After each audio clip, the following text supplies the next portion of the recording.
Shalom semuanya, selamat datang dalam keluarga Allah. Di ibadah hari ini, Royal Rock yang Adult. Saya percaya hari ini adalah hari yang penuh dengan sukacita karena Allah telah memberikan anugerah bagi setiap kita orang percaya dengan menyatakan kasih dan setianya untuk setiap kita. So mari kita buka hati pada ibadah hari ini.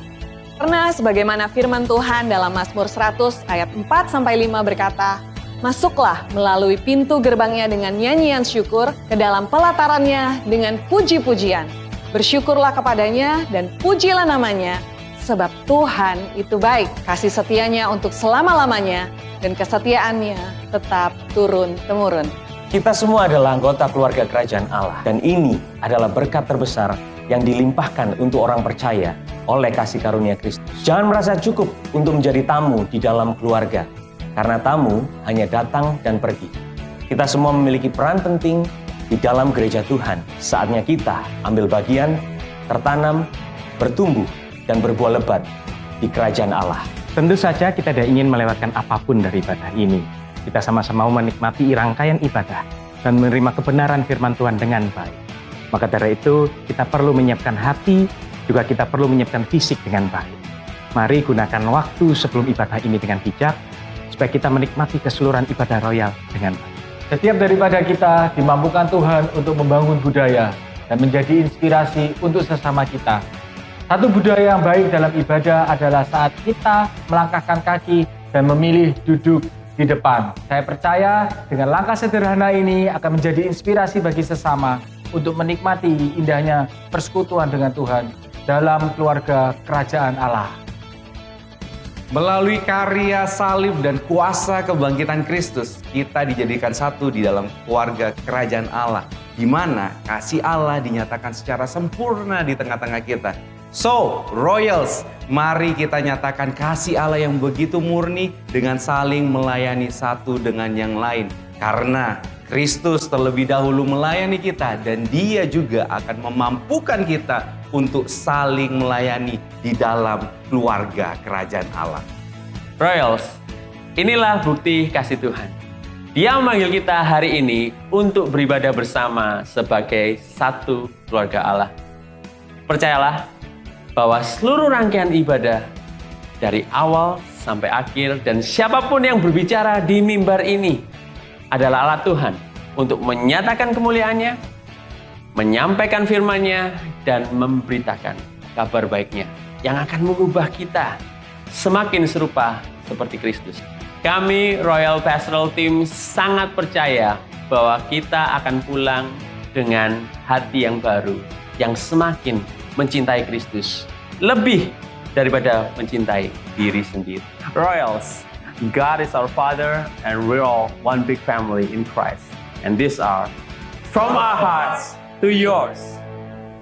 Shalom Royals! Boleh beri sorak-sorai dong buat Tuhan kita? Multimedia boleh minta tolong di Efesus 3 ayat 20. Kita baca sama-sama ya. Bagi Dialah yang dapat melakukan jauh lebih banyak daripada yang kita doakan atau pikirkan. Seperti yang ternyata dari kuasa yang bekerja di dalam kita. Amin. Wow, luar biasa ya. Bahkan Tuhan dapat melakukan jauh lebih banyak daripada apa yang kita pikirkan. Bahkan apa yang kita doakan loh. Lalu bagaimana kita bisa membalas segala kebaikan-kebaikan Tuhan? Apa dengan segala perbuatan-perbuatan baik yang ada di dalam pikiran kita? Karena sejatinya kita dapat melakukan membalas segala kebaikan Tuhan. Bisa kok dengan cara yang simpel. Kita dapat merasa berterima kasih kepada Tuhan atas segala kebaikan-kebaikan yang telah Tuhan berikan kepada kita. Amin. Mari sama-sama kita mau bangkit berdiri.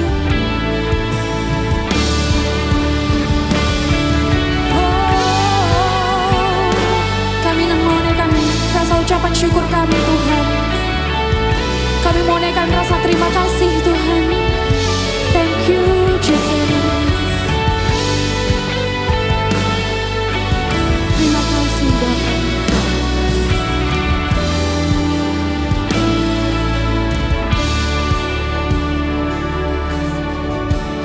Mari sama-sama katakan.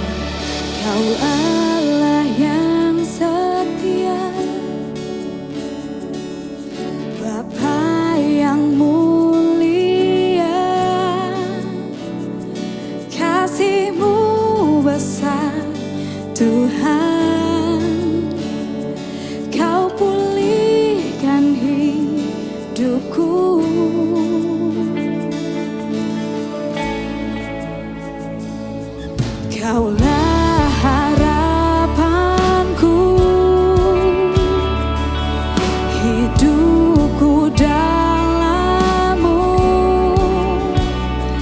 Terima kasih Tuhan, Kau selamatkan hidupku. Dengan apa kan ku balas segala kebaikan-Mu? Segenap hatiku menyembah-Mu Yesus, ku bersyukur padamu selamanya.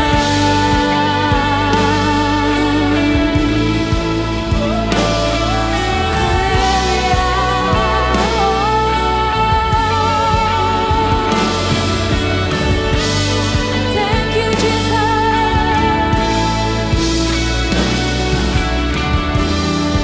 Kaulah harapan kami Tuhan, Kaulah harapanku. Yes. Hidupku dalam-Mu. Terima kasih Tuhan, Kau selamatkan hidupku. Dengan apa kan ku balas segala kebaikan-Mu?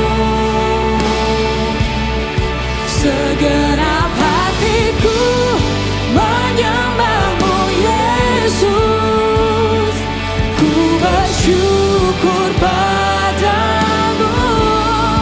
Dengan apa kan ku balas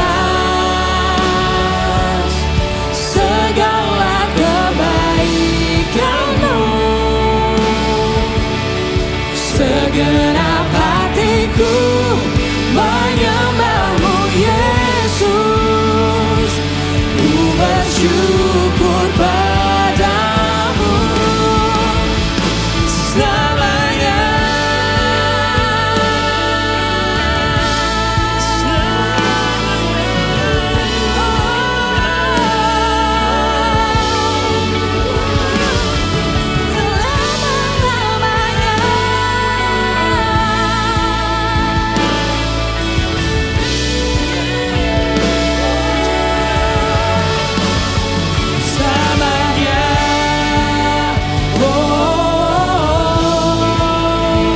Selamanya.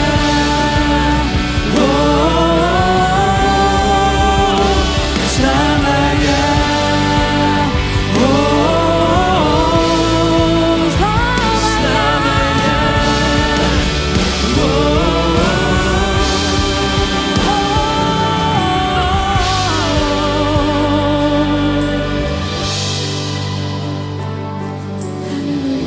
Terima kasih Tuhan. Terima kasih atas kebaikan-kebaikan-Mu dalam hidup kami setiap harinya Tuhan. Pertolongan-pertolongan-Mu yang setiap hari begitu ajaib dan luar biasa Bapa. Thank you Jesus. Kami mau mengucap syukur Tuhan. Mari naikkan ucapan syukur-Mu. Dengan apa kan ku balas? Mari Royals. Segala kebaikan-Mu.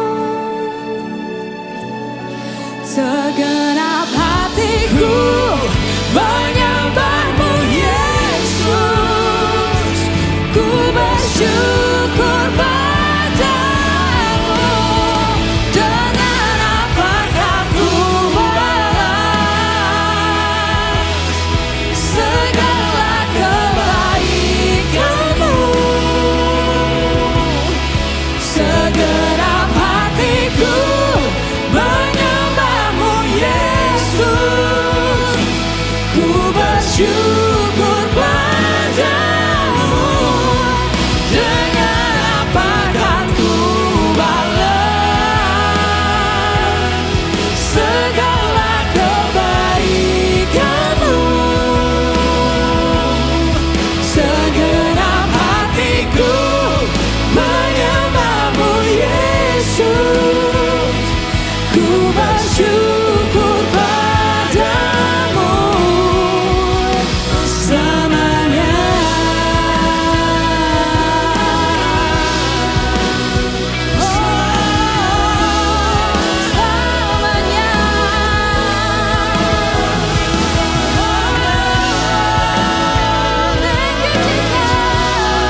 hari ini ada dan hidup kami semua karena anugerah-Mu Tuhan. Dan kami percaya di dalam anugerah-Mu yang menopang seluruh kehidupan kami. Dan hari ini kami datang ke hadapan tahta kasih karunia-Mu. Bukan karena kami meminta sesuatu, tetapi hati kami limpah dengan ucapan syukur. Karena Raja di atas segala raja hadir di dalam kehidupan kami. Kesetiaannya nyata dalam kehidupan kami. Kebaikannya nyata dalam setiap kehidupan kami. Membawa kami hidup di dalam kemenangan kepada kemenangan. Kekuatan kepada kekuatan. Dan kami percaya kuasa-Mu nyata di dalam kehidupan kami. Segala pujian, segala hormat hanya bagi satu nama. Yesus Kristus, Raja di atas segala raja. Yang siap memuji dan menyembah Tuhan, sama-sama katakan amin. Sorak-sorai bagi Sang Raja. Haleluya.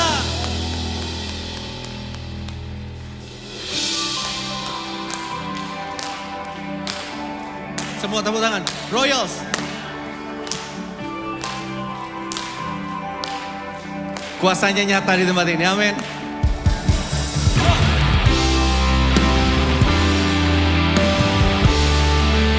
Haleluya. Sing with me. Come on.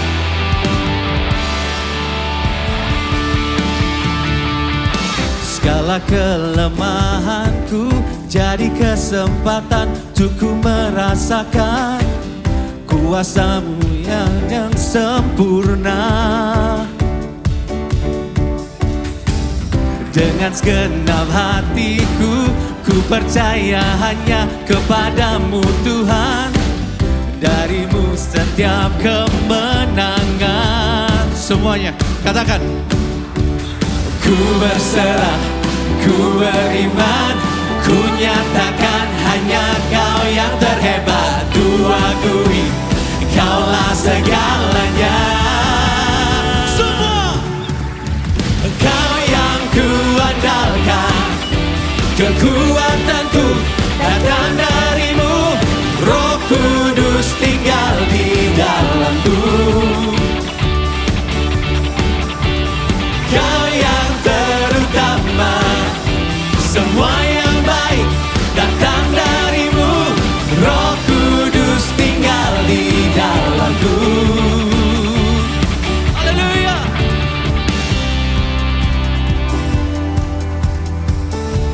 Sama-sama.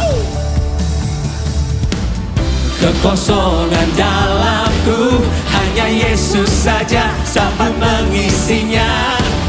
Jadikan ku utuh selamanya. Katakan. Belenggu Kau patahkan, hidupku terbebas dari jerat dosa. Kemuliaan bagi-Mu Tuhan. Ku berserah, ku beriman, ku nyatakan hanya Kau yang terhebat. Ku akui Kaulah segalanya. One, two, three, go. Kau yang ku andalkan. Kekuatanku datang dari-Mu. Roh Kudus tinggal di dalamku. Kau yang terutama. Semua yang baik datang dari-Mu. Roh Kudus tinggal di dalamku.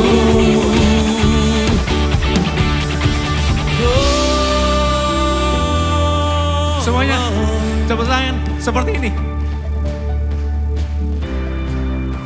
Kita serukan kuasanya nyata dalam setiap kehidupan kita. Semua. Wow, kuasa-Mu mengalirlah. Wow, ini hidupku hanya bagi-Mu. Royal. Wow, kuasa-Mu mengalirlah. Wow, ini hidupku hanya bagi-Mu. Wow, kuasa-Mu mengalirlah. Wow, ini hidupku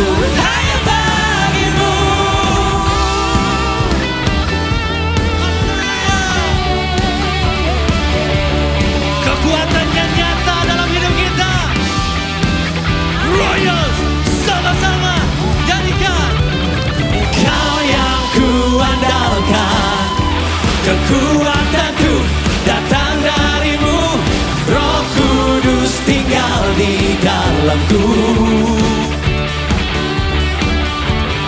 Kau yang terutama, semua yang baik datang darimu, Roh Kudus tinggal di dalamku. Kau yang kuandalkan, yang terutama, yang kuandalkan, yang terutama.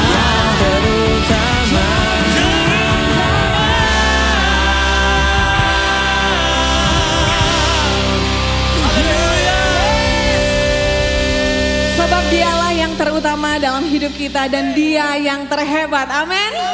Dia yang terhebat, Royals. Amin. Kita mau belajar lagu baru ya, judulnya Terhebat. Coba. Oke. Boleh dengerin dulu ya. Kau yang terhebat, agung perkasa, tak tertandingi. Kau yang termulia, ajaib berkuasa, tak terbayangkan perbuatanmu. Sekali lagi.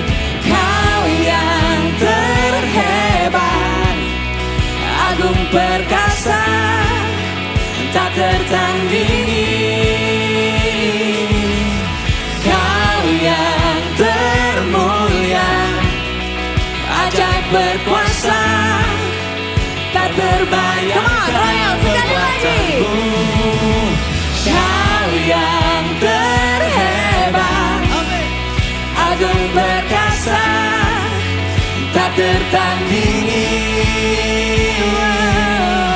Kau yang termulia, dia yang termulia, ajaib berkuasa, tak terbayangkan perbuatanmu di hidupku. Yes, mari sorak-sorai untuk dia yang terhebat. Woo! Yes, kau termulia dalam hidup kami, kau yang terhebat Tuhan.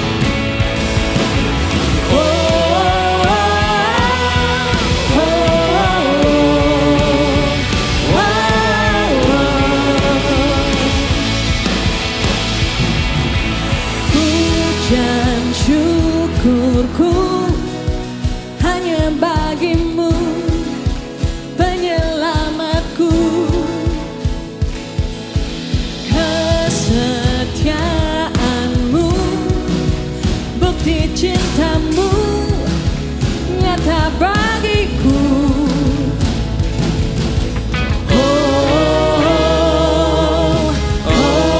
Kau yang terhebat, kau yang terhebat, agung perkasa, tak tertandingi. Kau yang termulia, ajaib berkuasa, tak terbayangkan perbuatanmu di hidupku.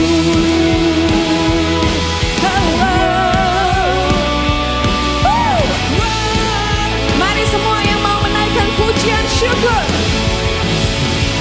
Pujian syukurku hanya bagimu, penyelamatku. Kesetiaanmu, bukti cintamu, nyata bagiku.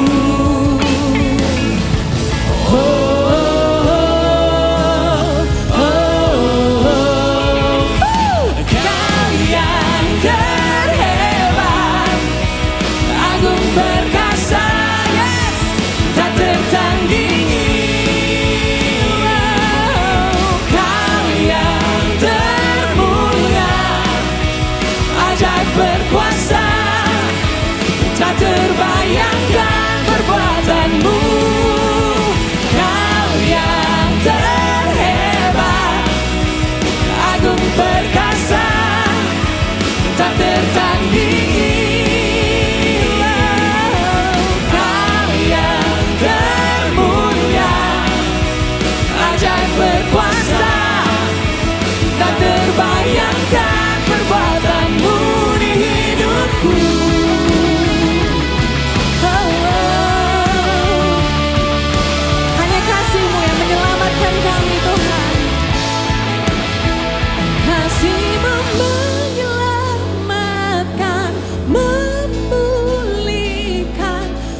terbayangkan perbuatanmu.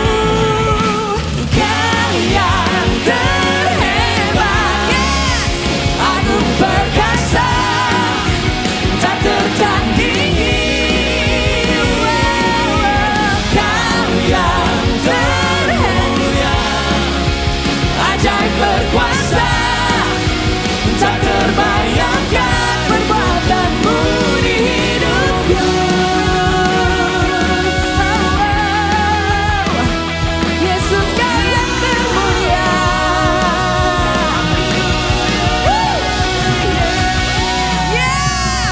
Haleluya. Berikan tos kanan kirinya, bilang Yesus terhebat. Yesus terhebat. Oke Royals, dipersilakan duduk kembali. Kita akan mendengarkan suara gembala.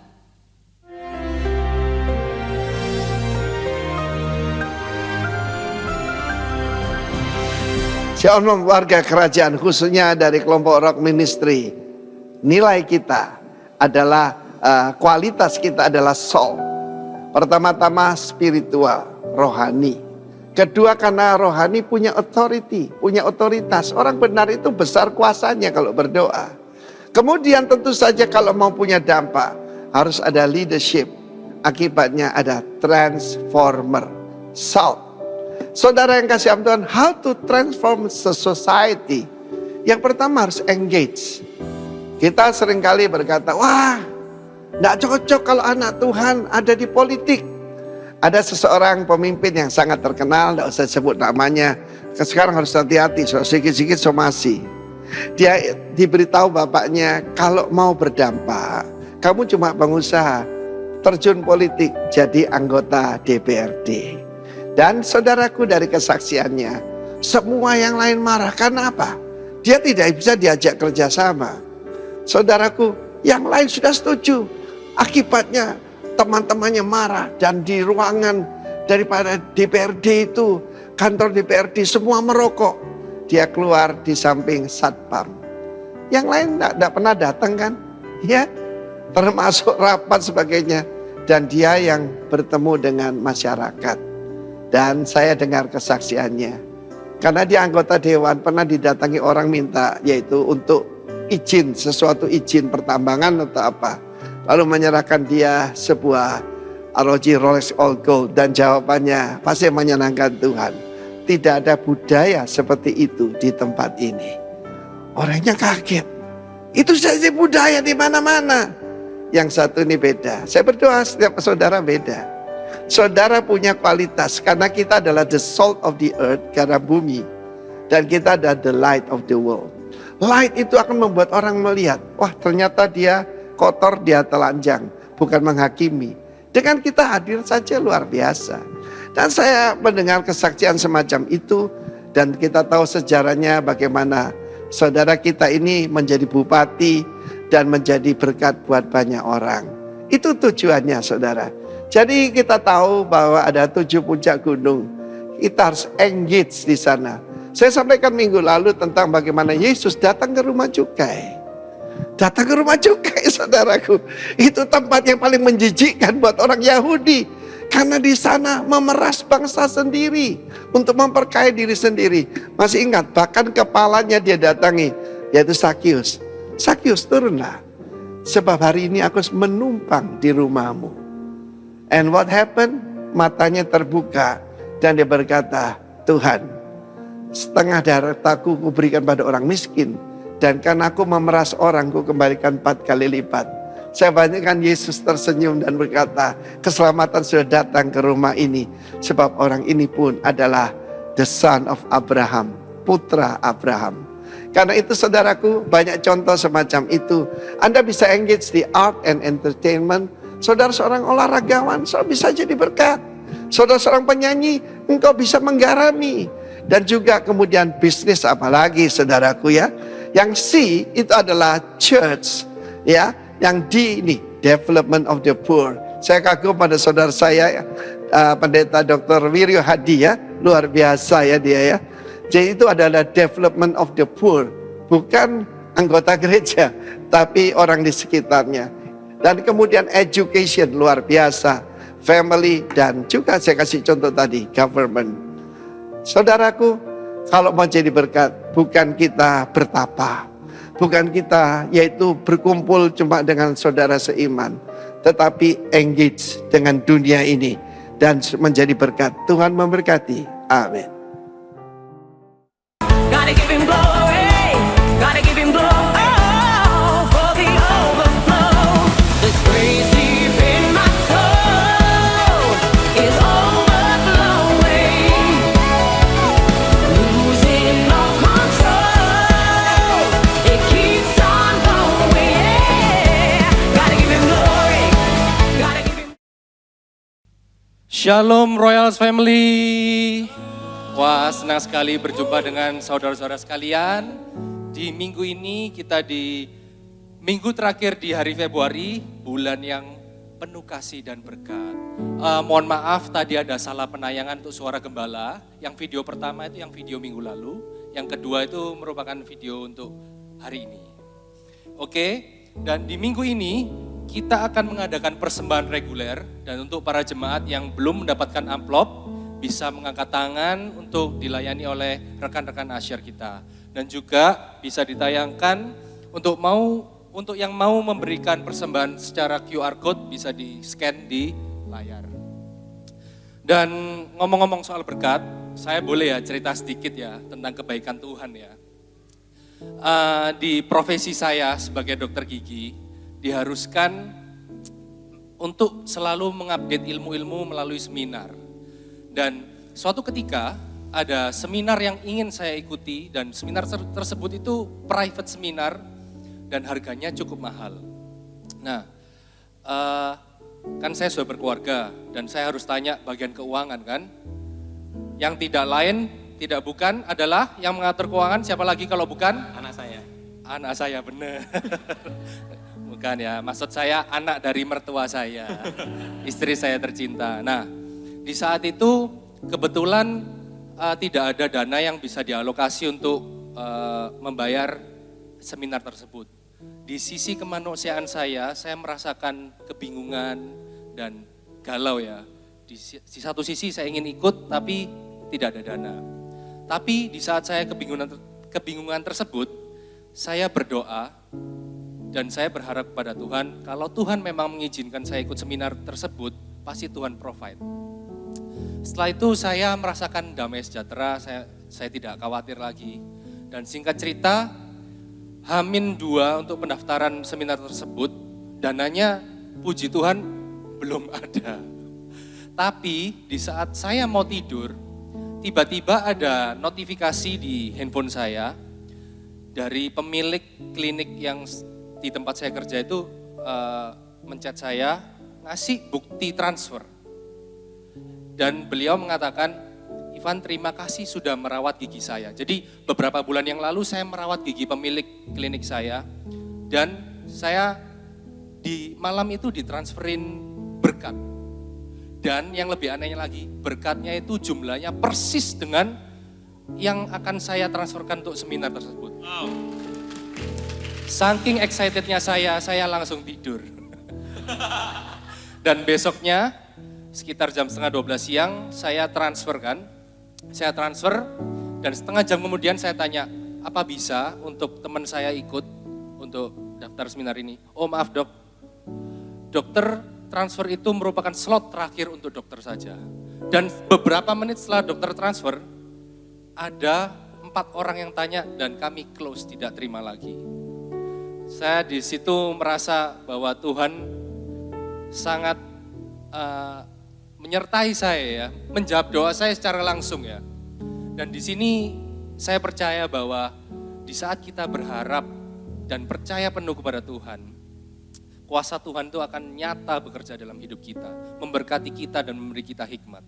Seperti dikatakan di Yeremia 17 ayat 7-8, diberkatilah orang yang mengandalkan Tuhan, yang menaruh harapannya pada Tuhan.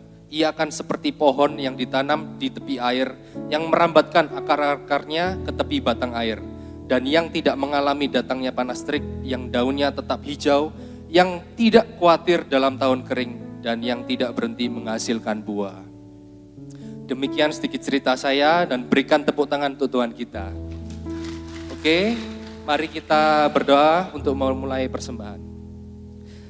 Tuhan, terima kasih atas berkat-Mu yang tidak berkesudahan. Saat ini kami ingin mengembalikan sebagian berkat yang telah Engkau berikan. Biarkan apa yang kami berikan bisa menyenangkan hati-Mu dan memperluas kerajaan surga di muka bumi ini. Hanya dalam nama Tuhan Yesus kami berdoa dan mengucap syukur. Amin. Oke, sembari dijalankan untuk persembahan, saya ingin menyapa untuk jemaat yang baru pertama kali datang di Royal sini. Apakah ada? Silakan mengangkat tangan. Boleh angkat tangan? Oh ya, selamat datang. Ya, untuk rekan-rekan bisa disambut. Dan untuk yang pertama kali datang dan ingin mengenal kita lebih dalam lagi, nanti di akhir ibadah bisa datang ke KC Booth untuk dilayani oleh teman-teman kita. Dan today's preacher kita adalah Pastor Richard Limanto. Ya, beliau merupakan gembala satelit Royal dan sejak muda sudah memberikan hidupnya untuk melayani Tuhan. Dan itu sebuah teladan untuk kita ya, para anak-anak muda dan dewasa muda. Dan selanjutnya, next week preacher kita adalah Pastor Daniel Januar Tanujaya. Oke, kita mengundang untuk para jemaat bisa datang di minggu depan dan mengikuti ibadah di gereja kami. Dan quick word untuk setiap Rabu melalui IG Live at royals.surabaya akan diadakan quick word yang secara live diadakan. Jadi jangan lupa notifikasinya di on kan ya, maaf. Oke, dan quick word kali ini by Febe Sunarto. Oke, bagi yang belum mengenal Febe Sunarto siapa? Beliau merupakan istri dari Pastor Richard Limanto yang akan melayani kita hari ini. Dan beliau melayani juga di Rocky. Dan untuk jemaat yang pertama kali datang atau yang sudah datang, ingin tertanam di gereja kita mengadakan Believer Class. Believer Class adalah spiritual journey pertama untuk kita tertanam dan berkomitmen bertumbuh di gereja Royals. Dan ini terbuka buat semua ya. Dan yang ingin dibaptis juga bisa bergabung ke Believer Class. Pendaftaran bisa melalui Kak Daniel Sharonis ya, tanggal 3 sampai 24 Maret. Lalu hari ini setelah ibadah Royal, kita akan mengadakan Royal Worshipper Audition ya. Bisa disiapkan ya, jangan makan gorengan dulu ya, biar suaranya keluar semua ya. Oke, dan bisa langsung menghubungi Sandi Kristianti. Beliau merupakan worshipper ministry leader.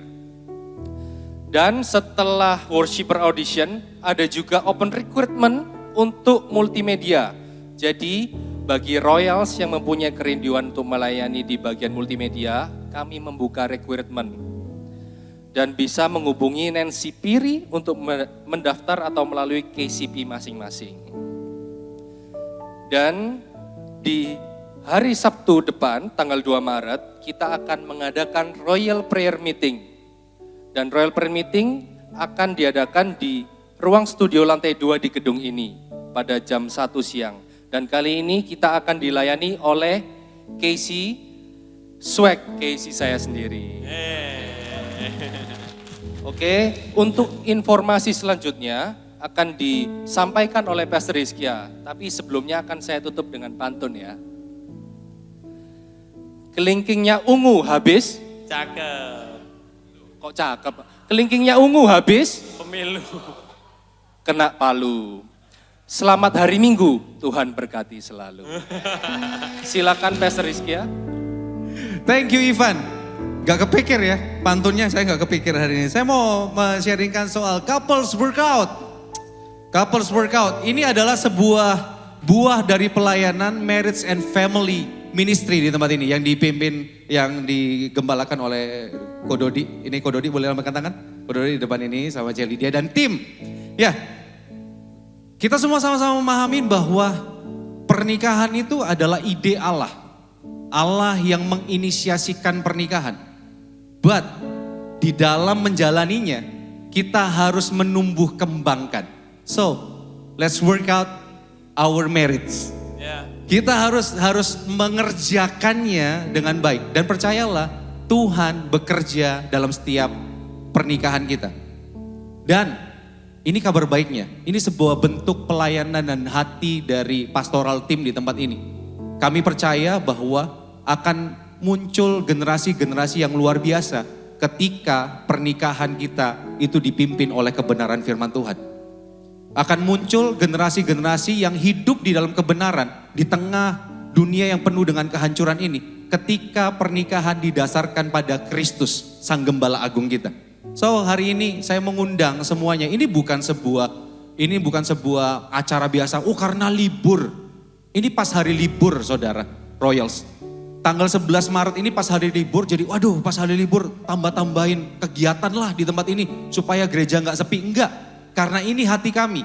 Kami ingin seluruh pernikahan di tempat ini. Memang tidak ada pernikahan yang sempurna. Tetapi sang sempurna itu ketika nyata di dalam pernikahan kita akan dibawa terus kepada kesempurnaan. Temanya sangat luar biasa. Bukan loneliness tapi menjadi lonelyless. Ingat, kesepian itu bukan sebuah kata benda, tetapi kata sifat. Kesepian itu ada dalam hati. Kita bisa rame-rame tapi hati kita sepi. Ya kan? Jadi di dalam pernikahan jangan sampai kita menghadapi loneliness.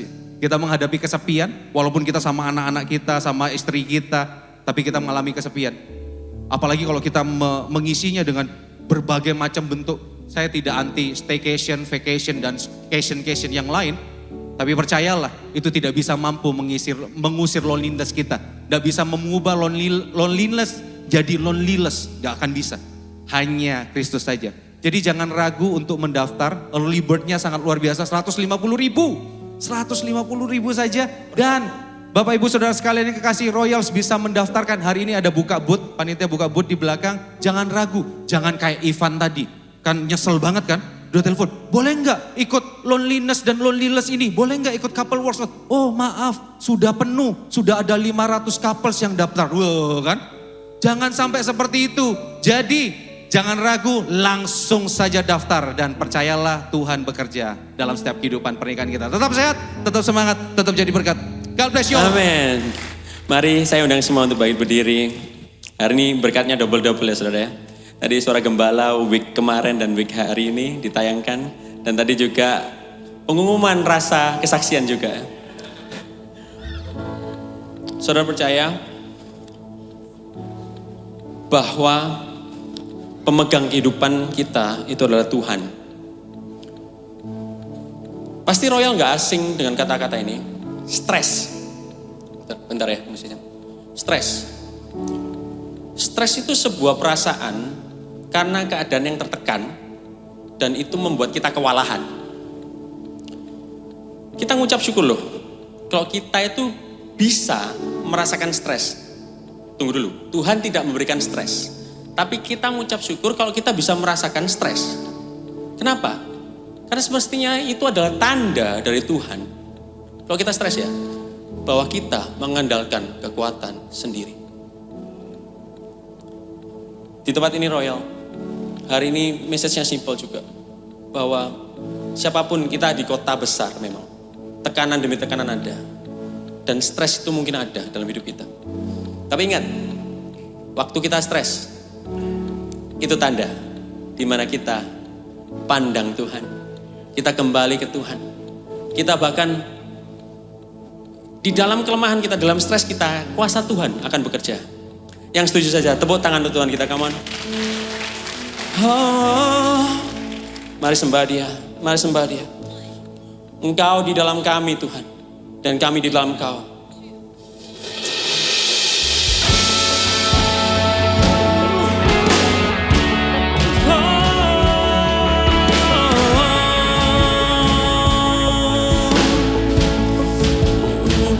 Di dalamku, ku di dalammu.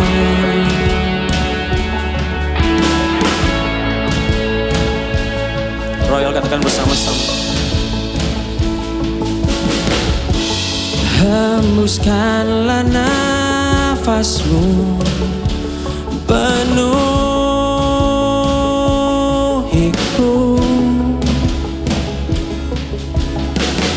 Setiap musim hidupku Kau sertaku.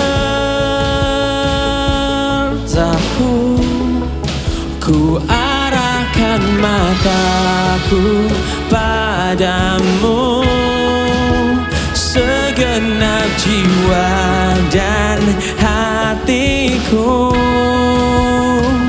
berseru, Yesus, Kau di dalamku, Kau besertaku. Kan ku serahkan segalanya untuk jadi sepertimu.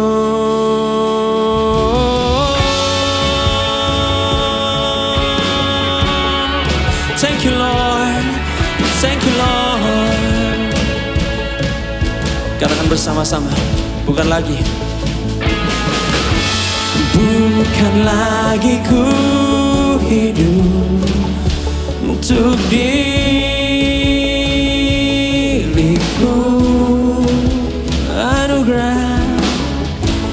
Anugerah pengorbanan selamatkanku. Ku arahkan mataku padamu, segenap jiwa dan hatiku. Royal Family, come on, berseru, Yesus, Kau di dalamku, Kau besertaku. Ku serahkan segalanya untuk jadi seperti-Mu. Ku di dalam-Mu,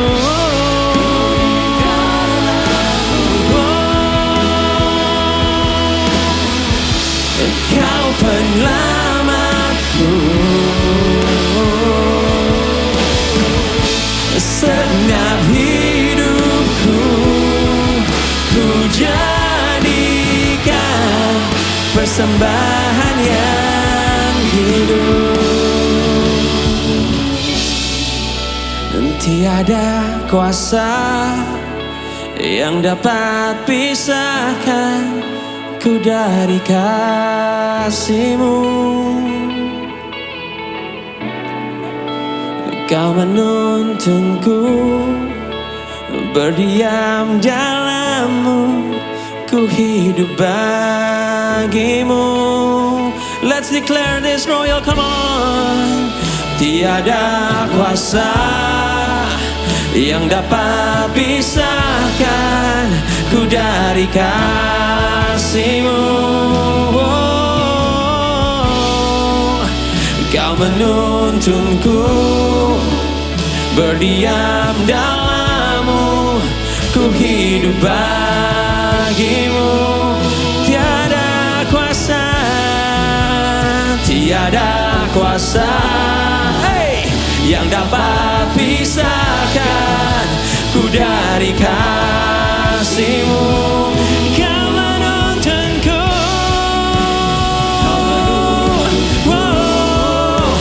berdiam dalam-Mu, ku hidup bagi-Mu. Yesus, Kau di dalamku, Kau besertaku, Kau besertaku. Kan ku serahkan segalanya untuk jadi seperti-Mu. Ku di dalam-Mu, ku di dalam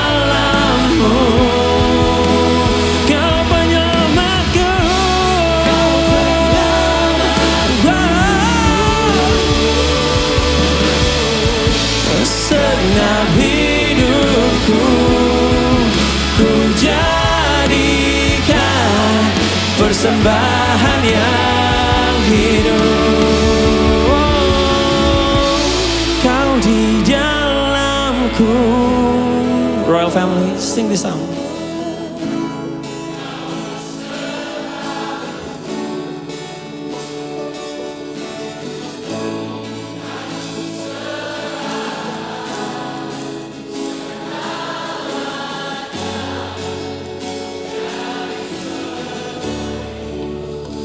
Untuk jadi sepertimu.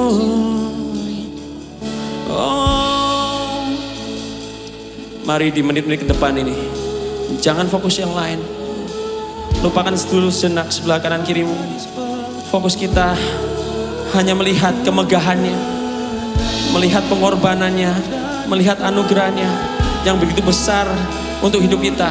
Pribadinya diberikan pada kita dan dia hidup di dalam kita. Mari ucap syukur.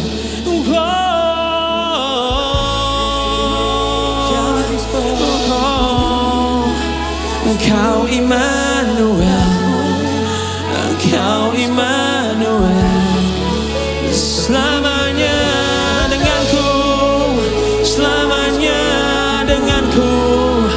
Engkau Immanuel, Engkau Immanuel, Kau di dalamku, ku di dalammu. Haleluya, sikaya lama, sikaya lama. Oh ya lama, sikaya lama. Haleluya, haleluya. Immanuel, Immanuel, Allah beserta kita, Allah beserta kita. Come on, lift up your voice, lift up your voice. This is just between you and your God. This is just between you and your God. Come on, yeah. Praise you, Lord. Praise you, Lord. Kau Allah Immanuel, Kau besertaku. Ku tidak takut di dalam segala hal. Kau besertaku.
Lah segalanya.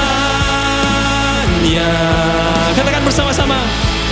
Di dalam hidupku. Come on. Kerajaanmu, kebenaranmu, itu bagianku. Kaulah yang ku pandang, kaulah yang ku pandang selama hidupku. Mengasihimu, mengasihimu,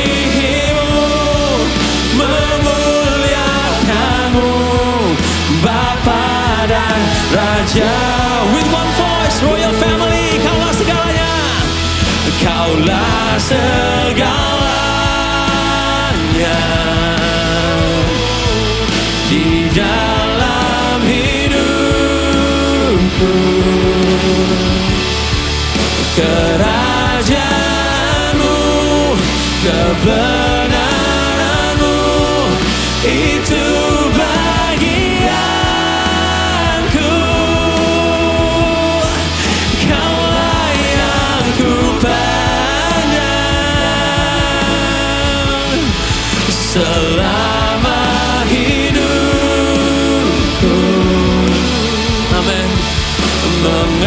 mengasihimu, memuliakanmu, Bapa dan Rajaku.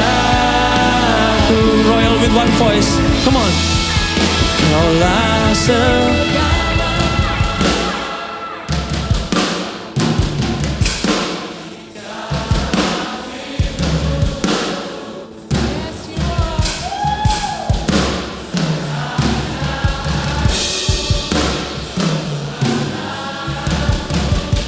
itu bagianku. All together. Kaulah yang ku pandang selama hidupku, mengasihimu, memuliakanmu, Bapa dan Rajaku. Mengasihimu, mengasihimu, memuliakanmu, Bapa dan Rajaku. Mengasihimu, memuliakanmu, Bapa dan Rajaku.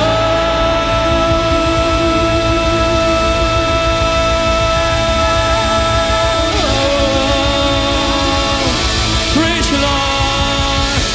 Kaulah segalanya. Kami mengucap syukur Tuhan, kalau siang hari ini kami boleh ada di tempat ini. Kalau kami boleh naikkan pujian penyembahan kami kepadamu. Seperti lagu tadi berbicara, mengasihimu dan memuliakan namamu. Biarlah itu kerinduan kami. Kami gak punya kerinduan lain Tuhan. Kerinduan kami selalu ingin lihat namamu dipermuliakan di atas segala-galanya. Bahkan seluruh kehidupan kami tahu kalau kehidupan kami isinya cuman ceritanya cuman anugerah demi anugerah, kasih setia demi kasih setia.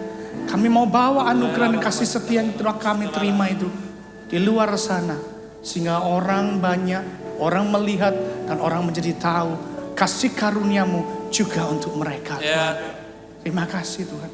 Urapi hari ini hamba-Mu Tuhan yang akan menyampaikan kebenaran firman-Mu.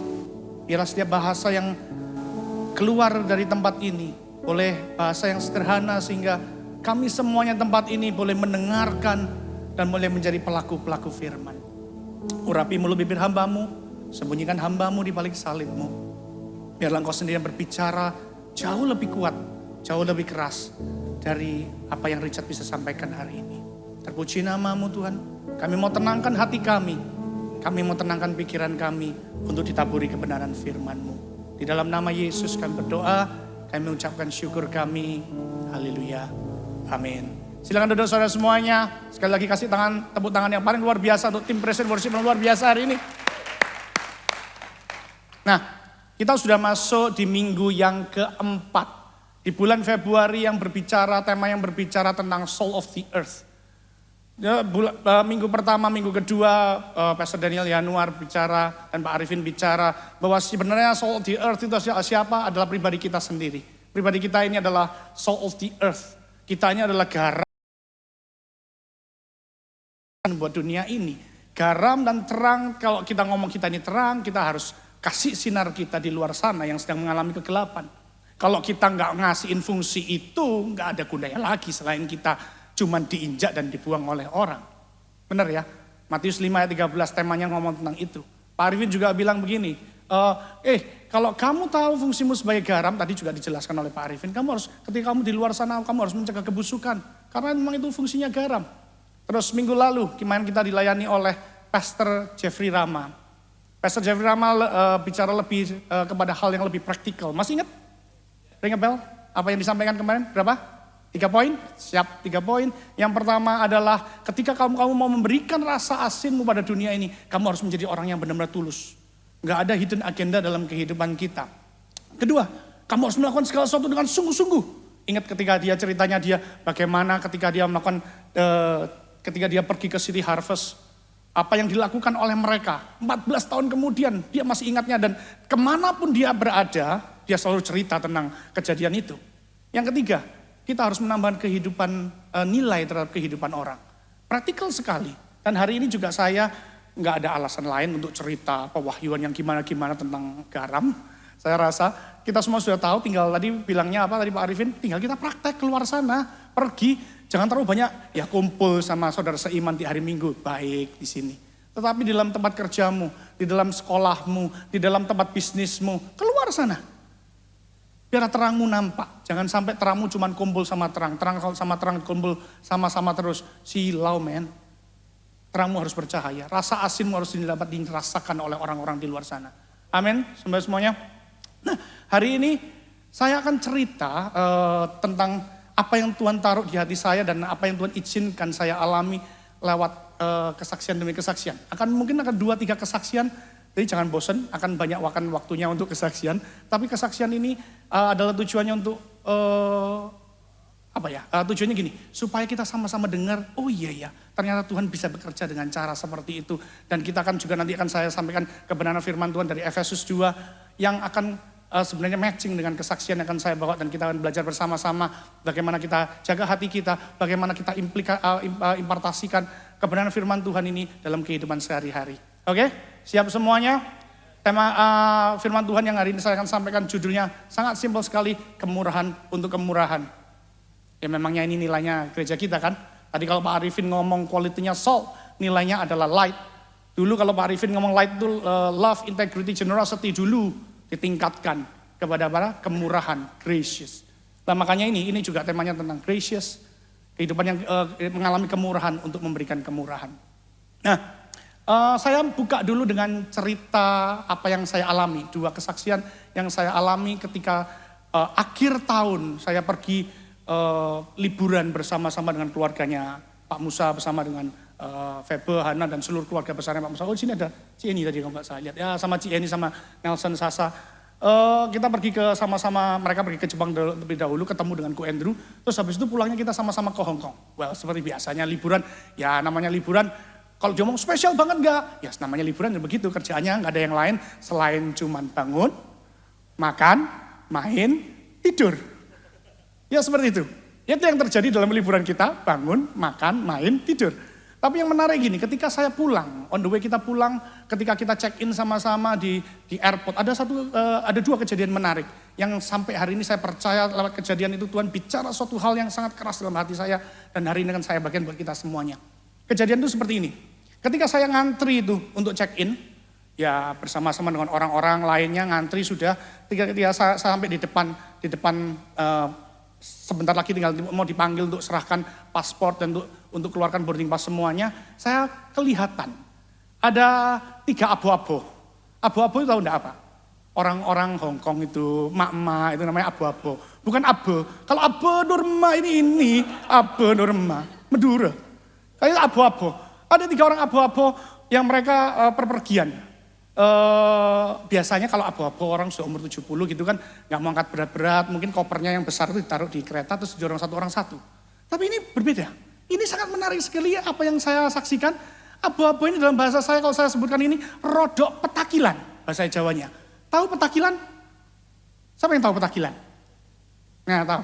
Petakilan kakian gaya, kakian model. Nek enggak tahu bayangno petakilan ya apa? Lihatin Jason kalau di sini. Lihat anak saya paling kecil, Jason kalau habis ibadah, lari-lari di sini, kabeh dipukuli, terus gaya silat gini dan gitu. Kemarin lebih luar biasa lagi, aku tiba-tiba hari Sabtu dikirimi sama istri saya, sama Febe, suatu video, suatu foto. Jason itu pegangannya handle-nya mobil yang di dalam itu, terus dia kayak Spider-Man. Kakinya diangkat semuanya karena setiap hari kerjanya lihatnya Spider-Man, jadi dia melakukan action itu. Kayak Spider-Man gantungan gitu sampai ya ampun ini anak petakilan banget. Lah sama dengan emak-emak itu. Bahasa saya petakilan. Kenapa? Karena emak-emak itu 2 orang emak yang lebih muda mendorong satu emak duduk di atas koper-koper yang besar.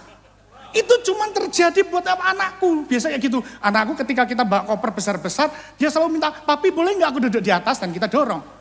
Yang itu enggak. Itu 2 mama yang lebih muda dorong keretanya dengan koper yang penuh. Emak yang lebih tua duduk di sana. Nah aku bilang, iki petakilan temen iki aku bilang gitu. Ketika habis check-in ya, tapi sudahlah, enggak usah ngurusi orang lah, mau gitu, mau apa kan, terserah mereka kan. Kita check-in, habis sudah check-in di keluar boarding pass-nya semua, aku mau rapikan. Tiba-tiba terdengar suara yang kenceng sekali, gerobiak di sebelahku. Ya benar, mak-mak itu tiba, saudara semuanya. Yang duduk di tempat tadi itu jatuh. Keretanya sudah jungkel, koper-kopernya berhamburan, dan yang tadi duduk itu dipegangi oleh dua-dua mak-mak yang lebih muda. Menurut Bapak Ibu Saudara semuanya di sini, Bapak Ibu, teman-teman, menurut teman-teman semuanya di sini, kira-kira kalau itu terjadi seperti itu, apa reaksi seorang Bapak Richard yang ada di sebelahnya? Wah, kalian terlalu percaya sama aku. Ternyata Bapak Richard tidak menolong mereka. Bapak Richard ternyata malah nyinyir sama mereka. Aku dalam hati gue lihat, makan itu cok petakilan, aku bilang gitu. Wes tuwek kok petakilan, aku bilang gitu. Dalam hati. Udah tak omong no. Maka karena kebiasaan anak-anak saya ngajari Joel, Josie, Jason. Kalau mereka kakek tingkah, terjadi sesuatu, tak omongin gak mau. Akhirnya tak biarno terjadi, gelundung sungguhan baru makan itu cok petakilan. Nah, itu sama, langsung aku nyinyir. Ternyata gak setulus itu juga loh aku ketika lihat itu. Tahu gak siapa yang negur saya?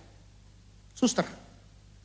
Suster ngomong sama saya, Pak Richard, ya mau bantu kita, sana loh Pak Richard. Dan orang-orang di sana semuanya, tidak ada satu orang pun yang bantu. Cuma ngeliat notok dari jauh, ya sudah, biarin. Nah aku mikir gini, dalam split second yang tadi, ya itu habis nyinyir, terus suster ngomong. Dalam aku pikiranku juga, iki ngomong Kantonis, aku ngewangi kok nek dijali tolong ini ngono ya apa ya.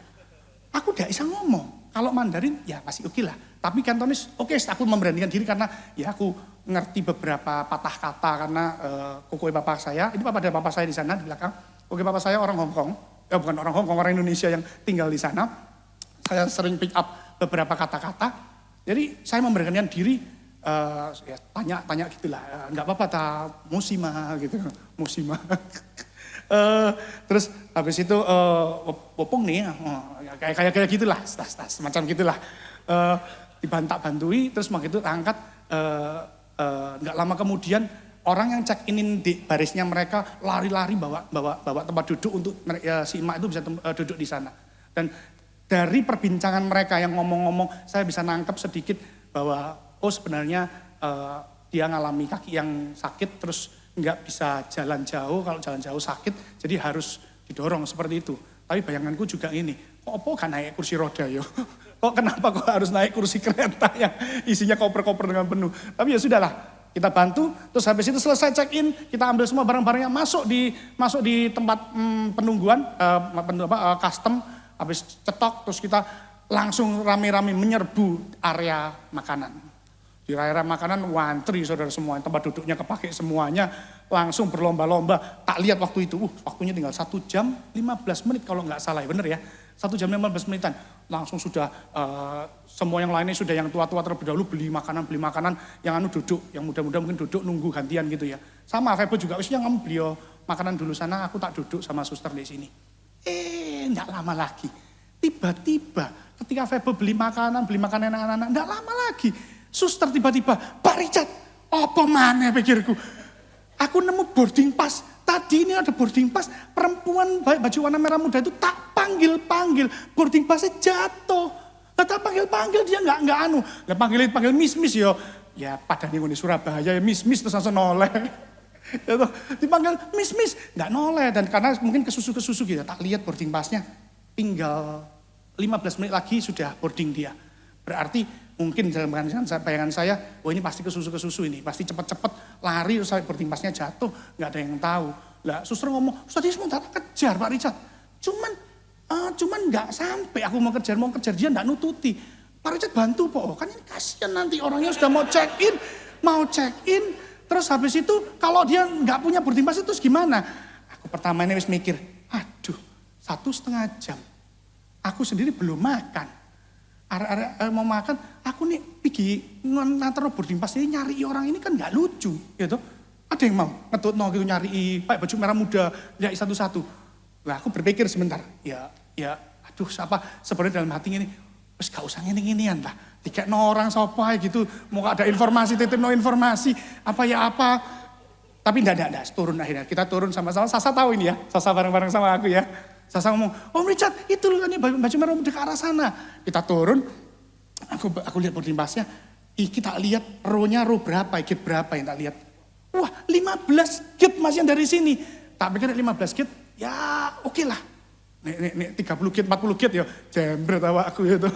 15 gate masih oke lah. Ya wis, aku memberanikan diri, aku ngomong wis nanti aku mau sus. Kamu naik ngomongin Noni, aku nganterin ini dulu, ngurus ini dulu. Jalan-jalan sambil tak liati, sambil menuju ke gate-nya itu sambil tak lihat merah muda. Nggak ono. Akhirnya ketika nggak ada, aku sampai di gate-nya, sudah ada antrian yang begitu panjang karena sudah di calling. Dan aku lihat toleh-toleh, gak ono sih pakai baju merah muda, anak perempuan muda pakai baju merah muda, nggak ada. Terus aku, ya wis tak kasih orangnya itu yang jaga di counter. Aku bilang tolong panggil segera orang ini, mungkin sekarang ini kondisi sekarang ini, orang ini pasti kebingungan cari boarding pass-nya karena sudah boarding. Ya toh, tak kasih itu, tolong panggil segera. Ya aku sambil balik aku, lega, sudah selesai tugas saya. Di dalam perjalanan pulang, gak lama kemudian Febo telepon, kamu di mana yang, kamu tuh belum makan. Kamu tuh arah-arah sudah makan semua, kamu ini ya apa, kamu telah dewean loh. Si ngurusi kilo boarding pass orang ketinggalan hilang gitu. Ya wes. Nah, sambil perjalanan pulang sana, tak lihat waktunya, tadi berangkatnya 15 menit, pulangnya 15 menit lagi, berarti aku tinggal punya waktu berapa? 45 menit tok. Aku belum beli makanan, ngantri makanan, belum makane, belum aku jalan ke gate yang baru. Waduh, wes. Tapi di tengah-tengah perjalanan itu, berjalan ke sana, aku membayangkan perasaannya perempuan itu yang lagi kehilangan boarding pass dan lagi ketakutan, lagi bingung. Pasti doanya pasti bilang gini, mungkin bukan orang percaya ya, mungkin juga. Tetapi pasti berharap gini, aku minta kemurahan Tuhan. Aku butuh kemurahan Tuhan untuk ketemu dengan orang baik dan sebagainya. Pasti terjadi kan? Ya kan? Pasti terjadi, dia butuh ini kemurahan. Dan aku tiba-tiba flashback semua, sambil jalan, sambil menuju ke tempat restoran balik itu, tempat makan balik. Flashback semua kebaikan Tuhan yang pernah aku alami ketika aku dalam kondisi yang seperti itu. Tiba-tiba perasaan itu muncul semua ketika tadi seperti tadi perasaannya Ivan. Desperate, gak ada. Tapi tiba-tiba terus dapat kemurahan, senang. Saya sendiri juga sering alami hal seperti itu. Berapa kali saya berlutut di hadapan Tuhan. Tapi Ivan tadi berlutut gak Ivan? Ketika kamu dapat kemurahan Tuhan. Atau tidur dengan nyenyak? Oh, saya masih ingat flashback lagi semua kemurahan Tuhan ketika Tuhan aku desperate, aku enggak ada cara lain lagi, aku butuh kemurahan-Mu. Dan orang-orang yang mendapat kemurahan Tuhan itu pasti senang. Dan tahu enggak yang ketika itu flashback semuanya, ada flashback suatu cerita terakhir yang benar-benar ketika aku merenungkan itu terus saya kayak bangun dan kelihatan diingatkan cerita ini lagi. Cerita tentang bagaimana dulu Pak Musa sama Bu Musa pernah pergi ke Thailand bareng sama dengan Pak Samuel Yusuf, papanya Yosi, bareng dengan Pak Dani Pribudi, papanya Antoni. Kita pergi Thailand lama-lama beberapa tahun lalu ketika aku masih pacaran sama Febel. Mereka dari Australia kumpul ke Thailand, ke Bangkok. Dan kita juga kumpul ke sana, mungkin ada papaku juga ya sama Pak Musa ke sana. Pergi ke Bangkok bersama-sama dan naik dinner cruise di Chao Phraya itu, dinner cruise. Gak tau masih ingat gak? Febel Hana yang ingat? Dinner cruise di sana. Selesai dinner cruise sana kita keluar bersama-sama. Dan aku masih ingat waktu itu ada orang jualan kayak baling-baling yang ditembak, bisa muter-muter gitu, keluar lampu-lampunya. Nah Pak Musa itu kepengen beli itu, terus mak itu mau beli, rogo-rogo dompetnya. Yuk dompetku nggak ono, yuk tak tinggal ngene kapal lah di sana. Mateng, langsung kita semua semburat semua. Pak Musa balik ke mobil, sembayang bareng sama Pak Samuel, Pak Dani Pribudi sama papaku juga. Mungkin kita yang cewek-cewek sama aku berangkat ke sana. Bu Musa langsung nyangking itu tour guide-nya dicangking sama Bu Musa. Ayo melok, langsung berangkat. Lah ada orang ya namanya balik ke tempat lagi itu kan sudah keluar. Namanya exit terus mau diterombol sama kita orangnya. Wes, diterombol. Lost wallet, diterombol terus gak peduli. Ya toh, akhirnya diceritain dijelaskan sama tour guide-nya paling terakhir.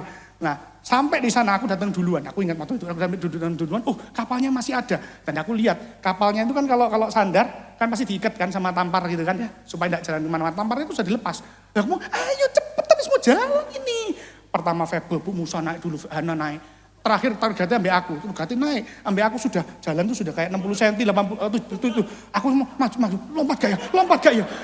Sudah tambah aduh, melayu mencolot, kayak $6 million man temenan waktu itu. $6 million man beneran. Masih ingat ya, $6 million man? Yang anak-anak muda nggak tahu itu zaman film Jangan Tahun Kepungkur itu. Zaman tahun dulu. Lompat aku masuk ke sana. Dan sungguhan Bu Musa langsung menuju meja tadi yang dia duduk di sana karena Pak Musa ninggal dompetnya di sana, dibukai semua enggak ada. Itu kan biasa meja ada taplak meja nih diwongkre-wongkre semuanya. Terus ada orang yang petugas yang bersih-bersih sana, putar badannya, dipegang habis. Dicari dompetnya dan di sana enggak. Aku mau wah ini namanya gaspol, kemarin yang diretret gaspol, ini gaspol sungguhan.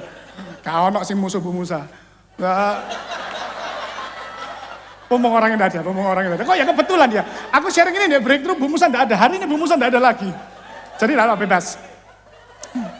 Nanti bisa lihat live delay-nya. Nah, dicari semua tidak ada. Dibongkar kanan kiri tidak ada. Aku mau captain. Captainnya dipanggil keluar. Kaptennya ngomong, kalau kamu ndak aku call polis. Mungkin karena saking ngototnya kita semuanya patroli. Hana di sana, Febon di tengah, Bu Musa di sini, aku di ujung. Dikelilingi semua terus. Orangnya ya mungkin karena keder. Karena dilihat gitu terus mau panggil polis. Kaptennya sudah keluar, ya silakan cari. Dibukai semua. Ya akhirnya ketika saya lewat, saya kelihatan satu pegawainya di sana yang pura-pura naruh barang. Loh, barang itu sudah dilewati bolak-balik loh. Mejanya dilewati bolak-balik. Terus jatuh plutuk gitu. Aku tahu, oh iya orang ini yang ngambil. Terus ketika dia itu pura-pura ngomong gini, oh ini tak dompetnya. Bu Musa ketika tahu itu, sebelumnya Bu Musa itu sembahyang, minta kemurahan Tuhan. Tuhan aku percaya, kamu akan sediakan, kamu akan celikkan Tuhan tempatnya di mana. Terus butakan orang-orang mau mencuri, semua doa disebut semua. Nah ketika pegawainya itu tadi yang ngomong, ini ketemu dompetnya. Langsung ini benar dompetnya. Oh haleluya Tuhanku berkuasa, diambil dompetnya itu. Dan tahu yang dilakukan Bu Musa? Delosor mukanya taruh di tanah. Aku masih ingat, jatuhnya. Bu Musa delosor sampai di tanah. Itu ekspresi orang yang minta kemurahan Tuhan dan kemurahan Tuhannya dijawab. Sama seperti aku, sama seperti Ivan. Ketika kita minta kemurahan Tuhan, seneng kalau dijawab. Tapi pertanyaannya gini sekarang. Kalau kita lihat banding dengan ceritaku tadi, yang di airport, ketika kita minta kemurahan Tuhan, dan Tuhan jawab,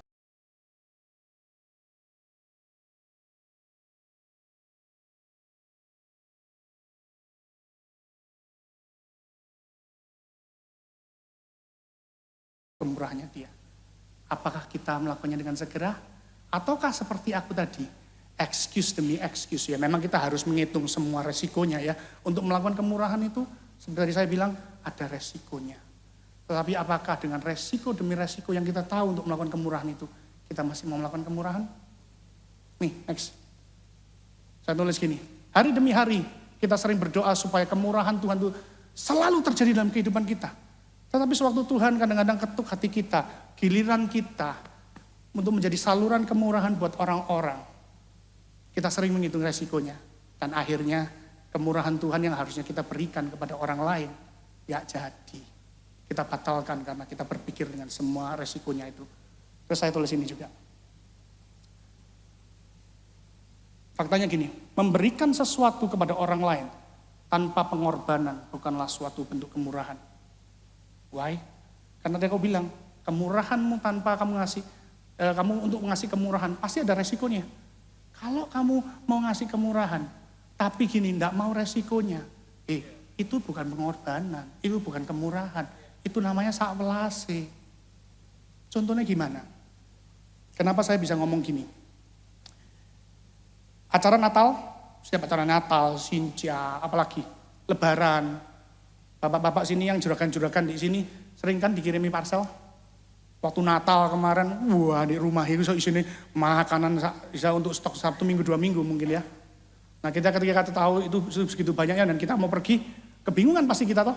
Ini mau disetok untuk atau ya apa, di stok pun juga kulkasnya kita nggak cukup. Akhirnya kita kasihkan orang-orang. Buat di matanya orang yang menerima itu, wah Pak Richard murah hati banget ya dikasih itu, puji Tuhan. Tapi di matanya saya, apakah benar-benar apa yang sudah saya kasih itu kemurahan? Halo? Apakah itu kemurahan? Atau kamu cuman karena pakai iya wis, syukur-syukur sakei, saknya nih, pasti seneng wongi. Tapi apakah itu suatu bentuk kemurahan yang keluar dari hati kita? Apakah itu suatu bentuk pengorbanan keluar dari hati kita? No. Kita cuman mau get rid of makanan-makanan yang terlalu banyak buat kita. Masuk akal saudara semuanya. Kalau kamu ngasih sesuatu, kamu kasih sesuatu tanpa suatu pengorbanan, belum dihitung sebagai suatu kemurahan. Nah, kita bisa melakukan kemurahan, kita bisa memberikan kemurahan kepada orang lain dengan gini, sedikit berkorban. Dengan cara itu saya percaya kalau Tuhan bicara hal seperti itu buat kehidupan saya di awal bulan Januari tahun 2024. Saya percaya ketika saya hari ini bercerita di hadapan Bapak Ibu Saudara semuanya, saya rindu juga Tuhan ketuk hati Bapak Ibu Saudara semuanya untuk bisa kasih kemurahan. Karena dengan cara demikian, dengan cara Bapak Ibu Saudara semuanya kasih kemurahanmu yang Tuhan taruh dalam kehidupanmu, dengan sedikit pengorbanan, pastinya ada resiko, pastinya ada pengorbanan, engkau bisa memberikan rasa asinmu kepada orang-orang di luar sana. Benar? Next yuk. Nah, kita lihat dasar firman Tuhannya. Nah, kemarin sengaja saya ambil di Efesus 2, karena saya melihat Efesus ada surat yang ditulis oleh Rasul Paulus dengan sesuatu hal yang spesifik. Disebutkan gini, Rasul Paulus tulis kitab Efesus, Filemon, Filipi, Kolose, itu di dalam penjara. Dari keempat surat ini ada satu Efesus ini ada sedikit berbeda. Surat ini dari kitab empat surat yang lain ditulis oleh Paulus. Mengapa? Karena kalau surat lain contohnya seperti Filipi ditulis oleh Paulus karena Paulus dulu sempat menggembalakan orang-orang di sana dan ada isu terjadi. Isu itu ada apa? Masalah perpecahan terjadi di dalam gereja di Filipi. Terus mereka masalah apa lagi? Mereka di dalam aniaya. Terus Paulus sebagai bapak gembalanya menyurati mereka, tulis surat untuk menguatkan mereka. Isu itu yang ditulis oleh Paulus di Efesus. Tidaklah demikian. Nanti Bapak Ibu baca saudara dan baca sendiri dan coba cek di banyak nanti liturgi-liturgi untuk menyatakan ini. Di Efesus enggak. Di Efesus benar-benar apa yang Paulus tulis adalah ngomong sangat bicara tentang fondasi kita sebagai orang Kristen. Ngomong sangat banyak apa yang menjadi kehidupan kita sebagai orang-orang yang pengikut Kristus. Dan salah satu fondasi itu adalah apa? Hidup karena tahu, mengenal kasih karunia. Efesus 2 ditulis perikomnya berjudul semuanya adalah kasih karunia. Ini apa ya itu ya? Bunyi window. Semuanya adalah kasih karunia. Ayat 1-3 bicara bagaimana dulu kehidupan kita yang seharusnya kehidupan kita mati oleh karena kita mengikuti penguasa-penguasa dunia ini. Oleh karena kita mengikuti penguasa-penguasa dunia ini, kita hidup dalam segala keserakahan, nafsu kita mengikuti itu semuanya dan kita pursue itu semuanya. Makanya seharusnya kita mati. Nah, ini adalah kelanjutannya. Tetapi Allah yang penuh dengan kasih karunia memberikan, Allah yang penuh dengan kasih memilih untuk memberikan kasih karunia-Nya saat kita tidak layak. Ini ayat selanjutnya. Yuk kita baca sama-sama aja yuk. Supaya kita dapat, nanti kita baca ini, kita baca terjemahannya bahasa Inggrisnya sedikit, terus habis itu nanti saya jelaskan sedikit-sedikit tentang poin-poin yang saya kasih bold. Efesus 2, semuanya adalah kasih karunia, ayat 4. Tetapi Allah yang karya dengan rahmat, oleh karena kasih-Nya yang besar yang dilimpahkannya kepada kita, telah menghidupkan kita bersama-sama dengan Kristus, sekalipun kita telah mati oleh kesalahan-kesalahan kita, oleh kasih karunia kamu diselamatkan.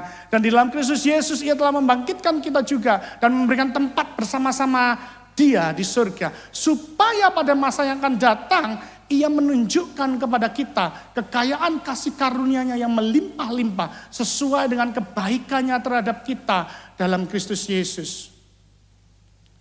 Sebab karena kasih karunia kamu diselamatkan oleh iman, dan itu bukan hasil usahamu tetapi pemberian Allah. Itu juga bukan hasil pekerjaanmu. Jangan ada orang yang memegahkan diri. Karena kita ini buatan Allah. Diciptakan di dalam Kristus Yesus untuk melakukan pekerjaan baik yang dipersiapkan Allah sebelumnya. Dan Allah mau supaya kita hidup di dalamnya. Terjemahnya begini. Saya baca langsung aja ayat mungkin, enggak apa-apa, 4 aja dulu. But God still love us with such great love. He's so rich in compassion and mercy. Even when we are dead and doomed in our many sins. Sebenarnya kita sudah matikan dosa-dosa kita. He united us into the very life of Christ and saved us by His wonderful grace. He raised us up with Christ, the exalted one, and we ascended with him into the glorious perfection and authority of the heavenly realm. For we are now co-seated as one with Christ. Throughout the coming ages, we will be the visible display of the infinite, limitless riches of his grace and kindness. Wow, beautiful sekali ini. Which was showered upon us in Jesus Christ.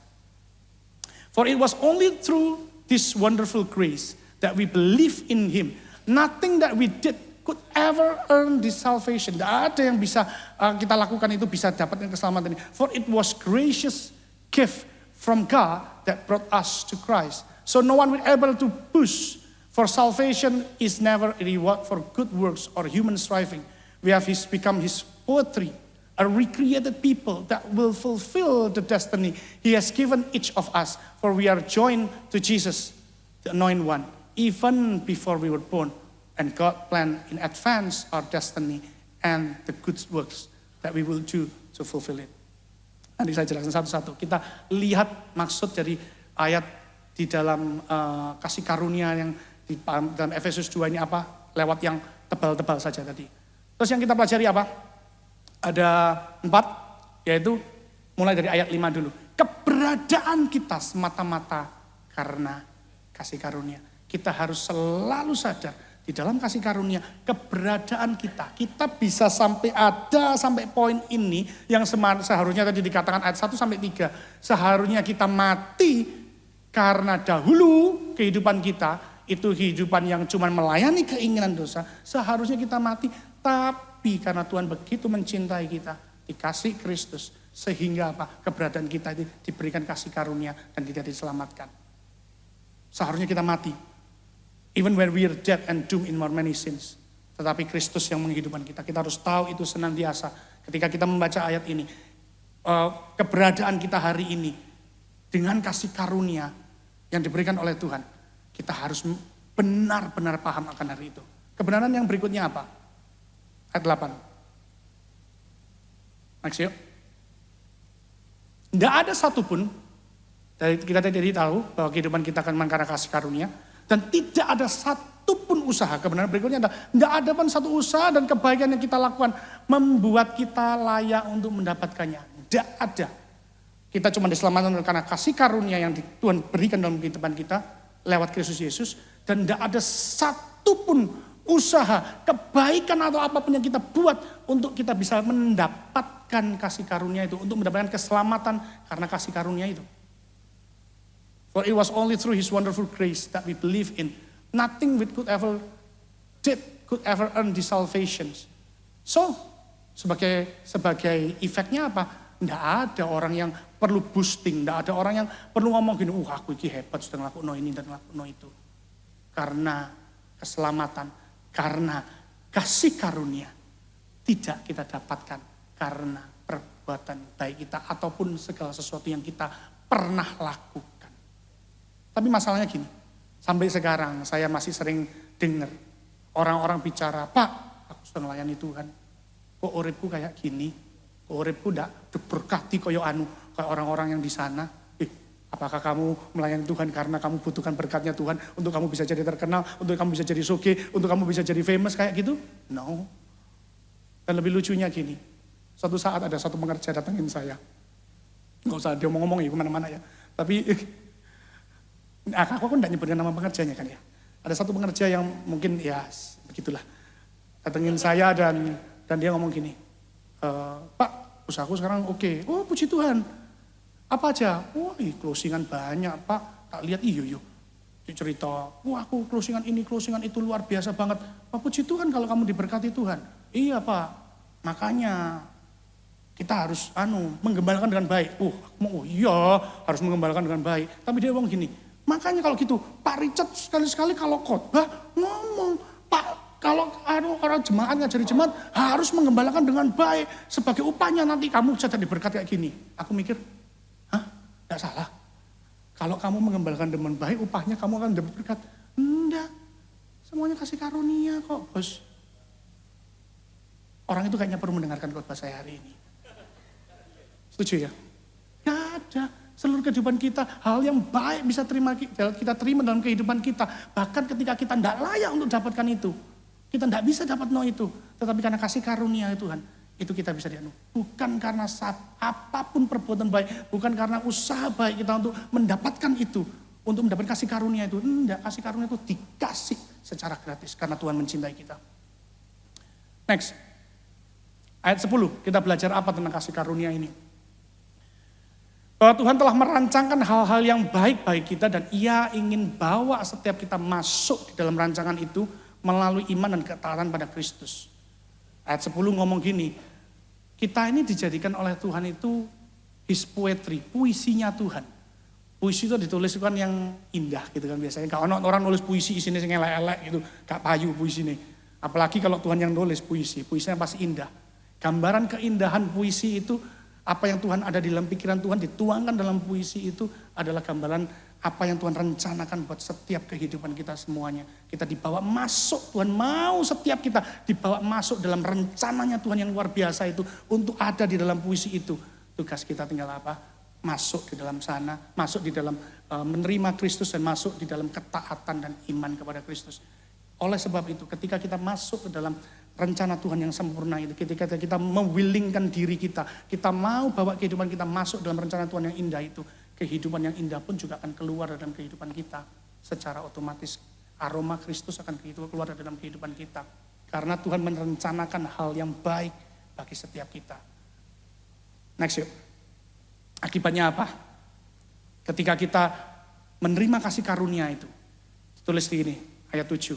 Kasih karunia yang kita terima akan bawa orang menyelami kemurahan Tuhan yang tidak terbatas. Tujuannya Tuhan kasih kita kasih karunia supaya orang-orang di luar sana ngomong gini, throughout the coming ages will be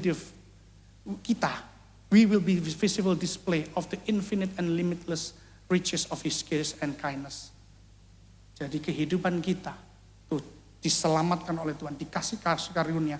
Tujuannya apa? Supaya kehidupan kita itu jadi display, supaya tujuan kita itu jadi gambaran betapa Allah yang sudah ngasih kasih karunia dalam kehidupan kita itu enggak terbatas kasihnya. Ya toh? Infinite and limitless riches of His grace and kindness. Adalah benar-benar Tuhan yang sangat murah hati. Tujuannya seperti itu ketika kita baca ini. So kita tahu sekarang kenapa kasih karunia perlu keluar dari kehidupan kita. Ini supaya orang-orang bisa mengecap kasih karunia Kristus. Orang-orang bisa mengecap kasih karunia kenapa Tuhan selamatkan kita. Kenapa Tuhan kasih karunia kita. Orang-orang bisa lihat betapa Tuhan yang ngasih itu semuanya adalah Tuhan yang panjang sabar, panjang berlimpah kasih karunia-Nya buat orang-orang juga di luar sana. Nah kita tahu, next yuk, ayatnya kan gini, Matius 5 ayat 13. Kamu adalah garam dunia, jika garam itu menjadi tawar dengan apa yang dihasilkan, tidak ada lagi gunanya selain dibuang dan diinjak orang. Ada yang ngomong gini, bahasa Inggrisnya terjemahan The Message. Let me tell you why you are here. You are here to be salt seasoning that brings out the God flavors of this earth. Tujuannya kita apa? Garam itu harus bawa aromanya Tuhan. Terus kalau hubungannya tadi dengan kasih karunia apa? Nah ini saya nulis ini, kesimpulan saya.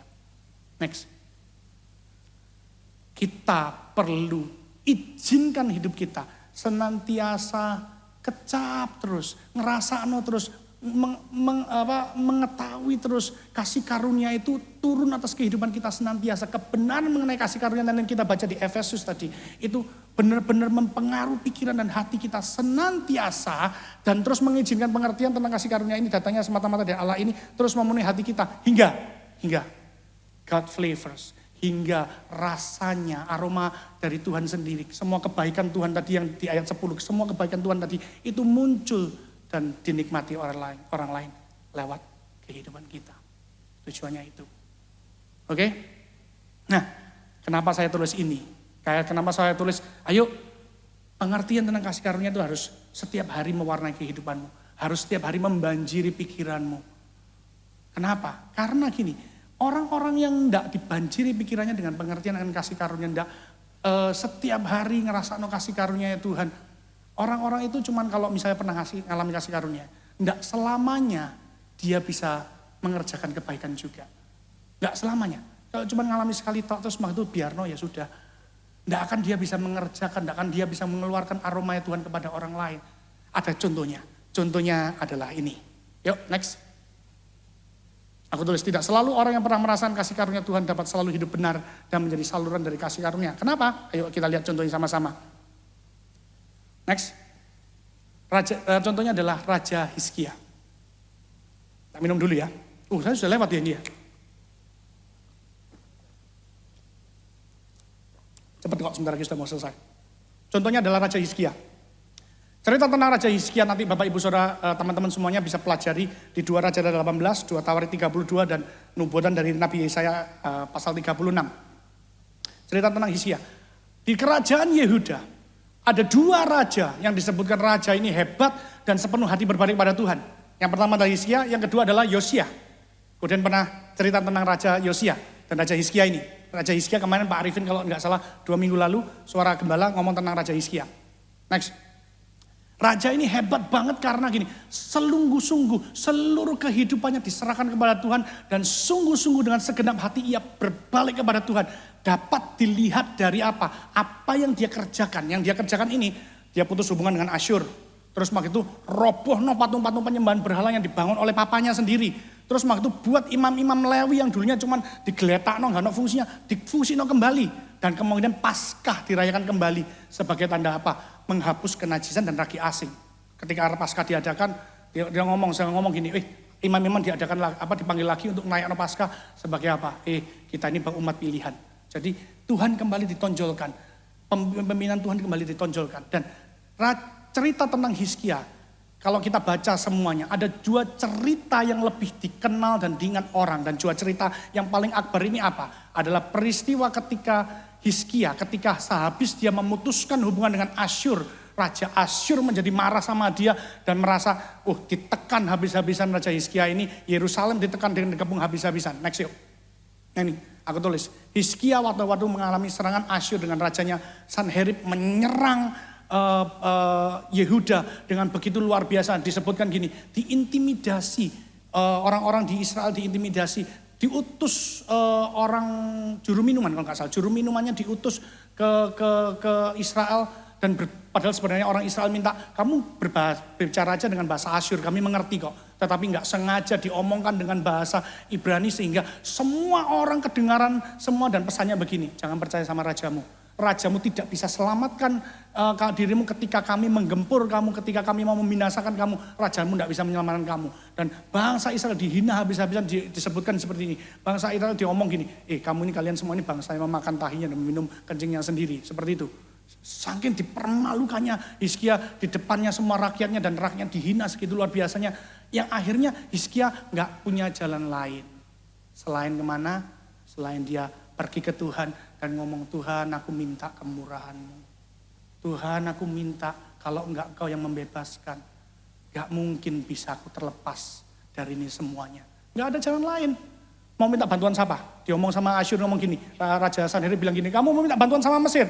Mesir enggak ada apa-apa nih. Mesir sudah tak libas dewa-dewanya, Tuhannya sudah tak libas semuanya.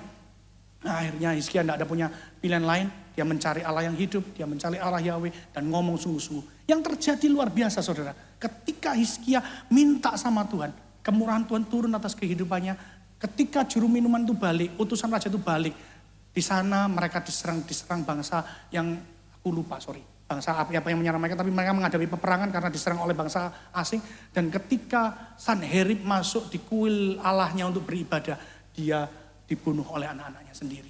Dan Hizkia mengalami kemenangan yang luar biasa. Dan berita tentang Hizkia itu sampai kemana-mana. Sampai membuat nama dia menjadi masyhur. Next yuk. Ini ditulis. Ini hasil pertolongan Tuhan kepada Hizkia membuat dia namanya masyhur. 2 Tawarik 32-23 mencatat itu. Banyak orang membawa persembahan ke Yerusalem untuk Tuhan. Dan barang-barang itu berharga untuk Hizkia, Raja Yehuda itu. Sejak itu ia diagungkan oleh semua bangsa. Kemenangannya dia, kesuksesannya dia, keluar biasaannya Tuhan yang menolong dia, membuat dia menjadi luar biasa. Dan tidak cuma itu tok saudara semuanya. Tidak cuma itu, ada peristiwa lain lagi setelah dia mengalami kemenangan ini. Dikatakan gini, Hizkia hampir mati. Next yuk. Hizkia hampir mati. Dan Tuhan panjang umurnya Hizkia 15 tahun lagi. Dia ngalami itu. Sehingga berita tentang Hizkia, bagaimana Tuhan sudah menolong dia ngalami perang dan menang. Dan bagaimana Tuhan memperpanjang usianya dia, itu didengar oleh banyak bangsa. Sampai suatu saat utusan Babel datang untuk menemui Hizkia, untuk membuktikan dan melihat apa yang Tuhan kerjakan dalam kerajaannya Hizkia. Tapi masalahnya gini, next yuk. Kayak masalah gini. Ketika utusan Raja Babel itu datang kepada Hizkia, apa yang di dalam pikiran saudara semuanya? Seharusnya, dalam pemikiran saya gini, ketika dia mengalami kemenangan oleh karena Tuhan yang kerjakan, ketika dia perpanjang umurnya lagi, yang seharusnya Hizkia ceritakan apa? Bagaimana Tuhan itu luar biasa, Tuhan yang kami sembah ini gak sama dengan ada Tuhan yang tempat lain. Lihat aku diperpanjang umurku, lihat kerajaanku diselamatkan. Harusnya bicara itu. Tapi enggak. Yang ditunjukkan sama Hizkia apa? Seluruh kekayaannya, utusan Babel itu diajak oleh Hizkia keliling, ditunjukkan seluruh kekayaan yang dia punya. Dan ketika itu Nabi Yesaya bilang, semua yang dilihat oleh utusan Babel itu suatu saat akan diangkat dan diangkat ke Babel semuanya. Hizkia ngomong gini, dan ini yang mengganggu saya. Ya gak apa-apa wis, sekalipun dalam masa nanti kerajaannya akan pecah, selama ada keamanan, selama ketika aku memerintah ada keamanan. Gak apa-apa itu terjadi. Itu perkataan itu mengganggu saya. Dari dulu saya cari, kenapa kok itu gak nemu-nemu yo? Apa kok cari, kenapa yo Hizkia sampai segitunya? Raja yang hebat.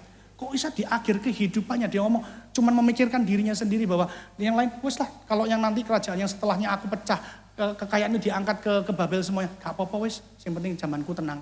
Yang penting ketika pemerintahanku enak semuanya. Kenapa wes sampai segitu egoisnya? Ternyata ini menjawab. Ketika saya renungkan, saya bolak-balik, ayat ini menjawab. 2 Tawarik 32-31. Demikian juga ketika utusan-utusan Raja Babel itu datang kepadanya untuk menanyakan tanda yang ajaib yang telah terjadi di negeri. Tanda ajaib tadi apa? Kemenangannya Hizkia. Dan yang kedua apa? Diperpanjang umurnya. Ketika itu Allah meninggalkan dia untuk mencobanya supaya diketahui segala isi hatinya.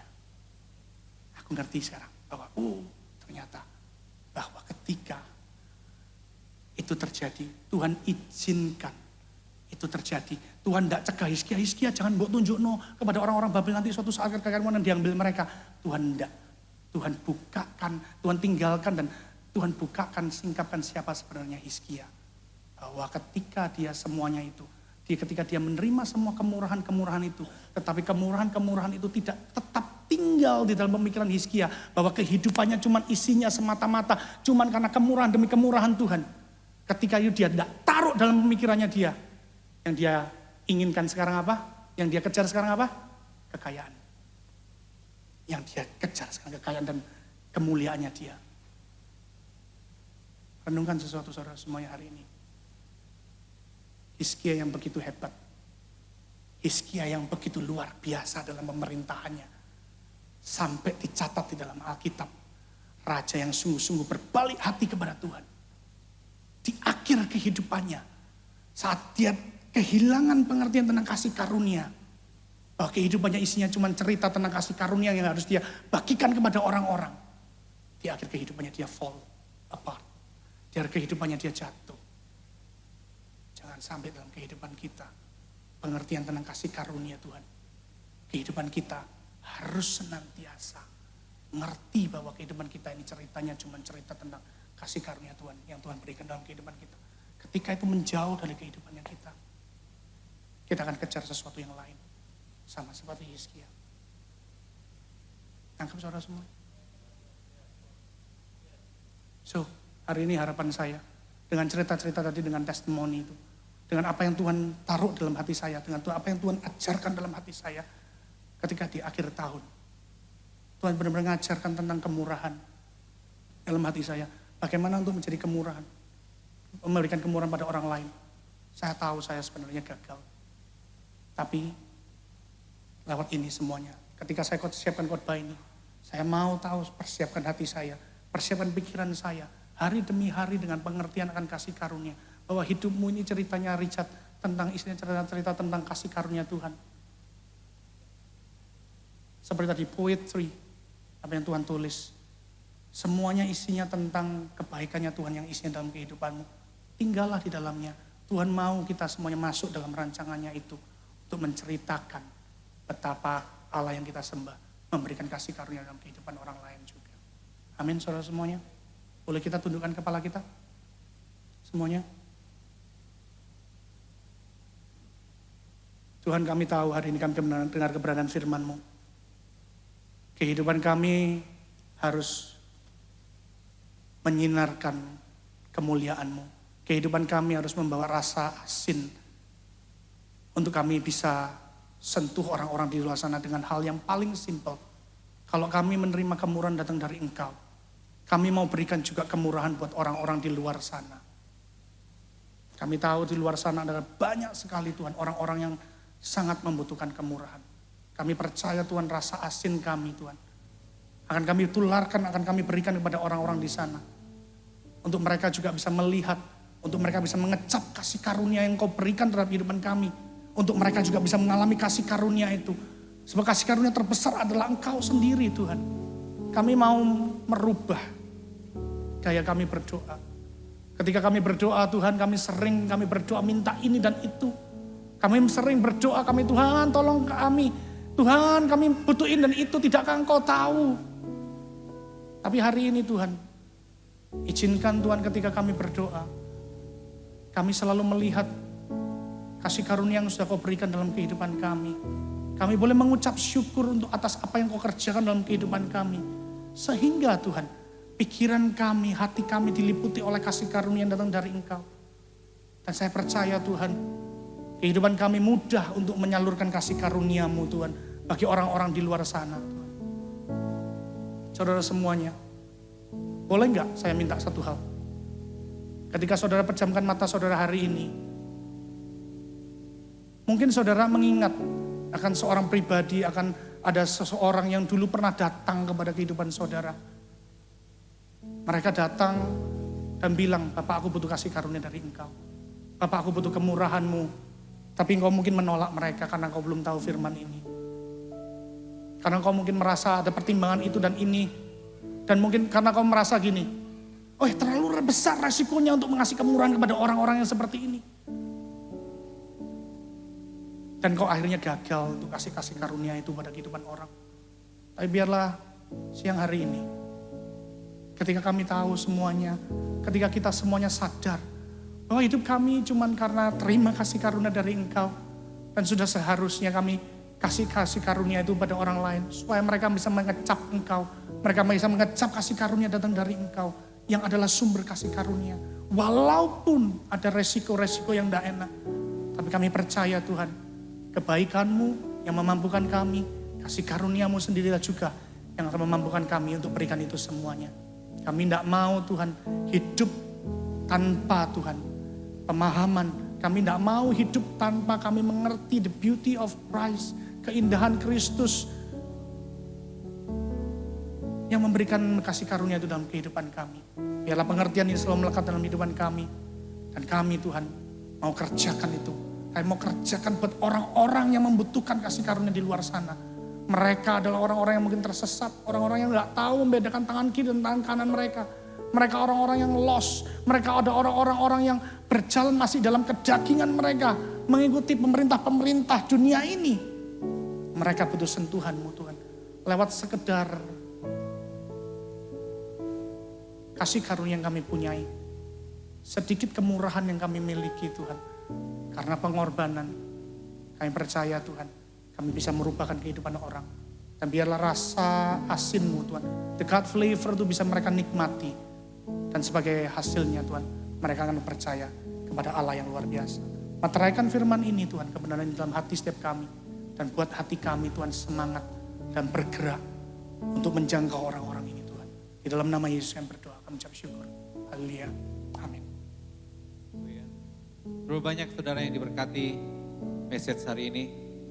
Terima kasih Pastor Richard sudah membagikan pesan Tuhan dengan sangat luar biasa. Boleh kasih tepuk tangan. Satu kata kunci hari ini dari pesan dari Pastor Richard adalah kasih karunia.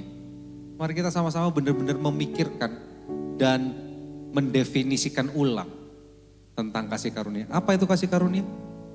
Segala sesuatu yang diberikan oleh Tuhan, yang pada dasarnya kita tidak layak untuk menerimanya. Dan itu semuanya terpampang nyata di atas kayu salib. Tuhan Yesus tidak layak untuk mendapatkan kutuk itu. Salib adalah gambaran kutuk. Terkutuklah orang yang mati, tergantung antara langit dan bumi. Harusnya kita ada di sana. Hidup Tuhan Yesus hidup di dalam kebenaran seumur hidupnya. Tetapi hidup kita penuh dengan pelanggaran. Tetapi kebenaran Kristus itu diperhitungkan kepada kita. Itu sebabnya kita dikatakan apa? Kita ini dibenarkan oleh karena karya Kristus. So hari ini saya yakin dan percaya ketika kasih karunia itu benar-benar nyata dalam kehidupan kita. Dalam setiap kehidupan kita memancarkan kasih karunia Tuhan.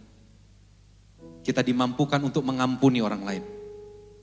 Kita dimampukan untuk menjadi saluran berkat bagi orang lain. Kita diberikan kekuatan untuk tetap setia menyatakan kasih Tuhan pada orang lain, pada keluarga kita, pada siapapun. Hari ini, mari kita sama-sama mungkin berdiri Royals. Kita masuk dalam perjamuan kudus dengan sebuah pengertian yang baru tentang kasih karunia. Seberapa banyak yang masih belum mendapatkan roti dan anggur bisa angkat tangan? Bisa angkat tangan yang belum mendapatkan roti dan anggur. Rekan-rekan Asyir akan melayani saudara. Di sebuah pengertian yang baru. Sama-sama kita renungkan hal ini. Dia yang tidak layak untuk menerima hukuman itu menjadi terhukum karena kita. Bukankah ini kasih karunia yang begitu besar? Mari sama-sama angkat roti dengan tangan kanan kita. Pada malam sebelum Yesus diserahkan, dia mengambil roti, dia menaikkan ucapan syukur, dan dia mengucapkan dan dia berkata, inilah tubuhku yang dipecah-pecahkan oleh karena kamu. Tubuhnya dipecahkan karena dia menanggung penghukuman yang harusnya kita terima. Tubuhnya dihancurkan karena seharusnya kita yang dihancurkan karena murka Allah. Tetapi kasih karunia Tuhan nyata dalam kehidupan kita. Bukankah roti yang di atasnya kita naikkan ucapan syukur ini adalah persekutuan kita dengan tubuh Kristus. Sama-sama kita makan dalam nama Tuhan Yesus.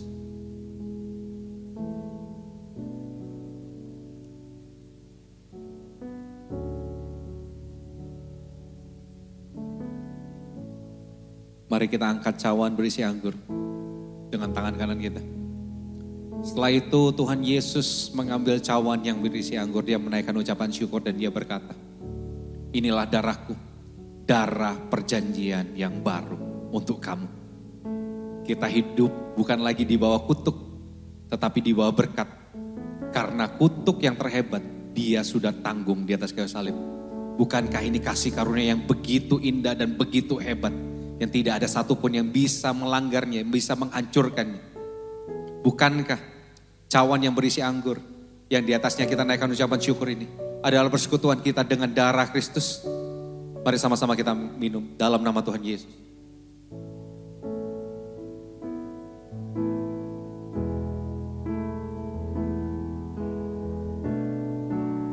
Tiada kuasa yang dapat pisahkan ku dari kasih-Mu.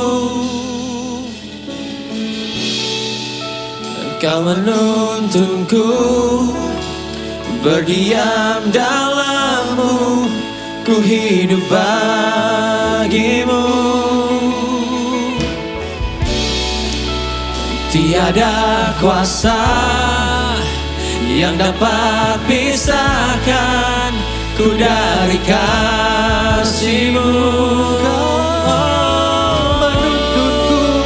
Kau menuntunku berdiam dalam-Mu, ku hidup bagi-Mu.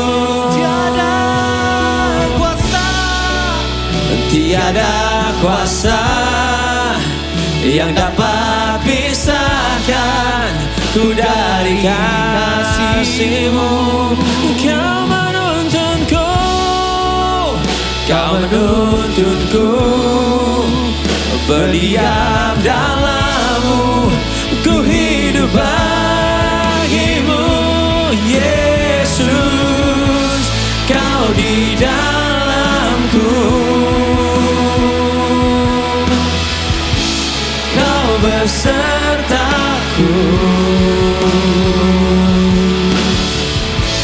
kan ku serahkan segalanya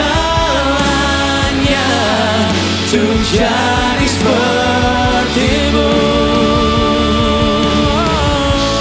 Ku di dalam-Mu, Kau penyelamatku, segenap hidupku ku jadikan persembahan yang hidup. Kau di dalamku, Kau besertaku,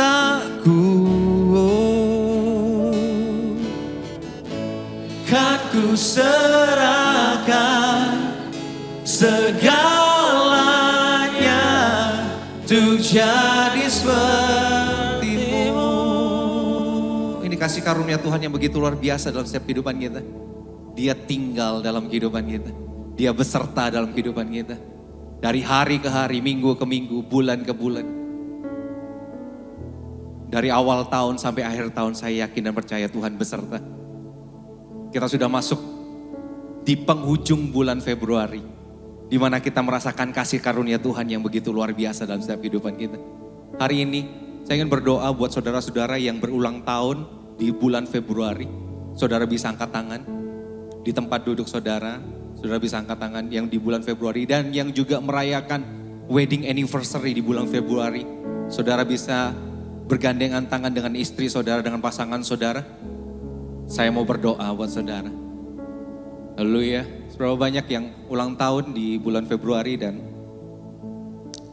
wedding anniversary di bulan Februari? Ada beberapa di tempat ini. Haleluya. Mari kita sama-sama berdoa. Bapa di sorga, terima kasih. Kasih karunia-Mu begitu indah dalam kehidupan kami. Melalui karya salib-Mu dan kuasa kebangkitan-Mu, kami menikmati kasih setia-Mu setiap hari sepanjang hidup kami. Kami berdoa Tuhan hari ini buat saudara-saudara kami, buat Royals yang merayakan ulang tahun di bulan Februari. Aku berdoa di dalam nama Tuhan Yesus, kiranya penyertaan-Mu sempurna dalam setiap kehidupan mereka. Bahwa kehidupan putra dan putri-Mu ini semakin mengenal Engkau, semakin mengerti rancangan-Mu yang luar biasa di dalam kehidupan mereka. Kemanapun mereka pergi, nama Kristus dipermuliakan. Kemanapun mereka pergi, kasih karunia Allah dirasakan Tuhan. Kami berdoa juga buat setiap couples yang ada di tempat ini Tuhan. Buat pernikahan mereka yang luar biasa. Tuhan yang sudah sertai kehidupan mereka. Tuhan yang jaga kehidupan mereka. Tuhan yang selalu tumbuhkan kasih itu di dalam kehidupan mereka. Dan hamba mau berdoa Tuhan, kiranya anggur pernikahan itu tidak pernah masam, tidak pernah tawar, bahkan semakin hari semakin manis. Amen. Dirasakan oleh mereka sendiri Tuhan, dan bahkan dirasakan oleh orang lain juga. Amen. Terima kasih Tuhan buat berkat-Mu yang begitu limpah, buat keluarga di tempat ini yang luar biasa. Kami bisa bertumbuh bersama di dalam pengenalan akan Kau. Kami bisa bersama-sama mengalami pribadi-Mu yang begitu indah. Kami ucap syukur buat persekutuan kami hari ini. Kami mengucap syukur buat Royals di tempat ini. Kami mengucap syukur buat pesan-Mu di tempat ini. Kami mengucap syukur buat hadirat-Mu yang begitu nyata di tengah-tengah kami Tuhan. Terima kasih. Royals, angkat kedua tangan-Mu. Tuhan memberkati dan melindungi Engkau. Tuhan menghadapkan wajahnya dan menyinari Engkau dengan kasih karunia. Kemanapun Engkau pergi, kasih karunia Tuhan itu nyata di dalam kehidupanmu. Kemanapun kau melangkah, kasih karunia Tuhan itu dinyatakan melalui kehidupanmu. Apapun yang kau berbuat, dibuat berhasil. Bukan karena kuat gagahmu, tetapi karena Allah yang perkasa itu nyata dalam kehidupanmu. Kemanapun engkau pergi, Kristus dinyatakan. Kemanapun engkau pergi, Kristus diberitakan melalui kehidupanmu. Kemanapun engkau melangkah, buah-buah Kristus itu dirasakan oleh banyak orang. Dan setiap orang akan memegang jubahmu dan berkata, aku akan menyembah kepada Allah yang kau sembah. Kami terima berkat ini dalam nama Bapa, Putra, dan Roh Kudus. Di dalam nama Tuhan Yesus Kristus. Sama-sama yang percaya katakan, amin. God bless you Royals, tetap sehat, tetap semangat, tetap jadi berkat. God bless you all.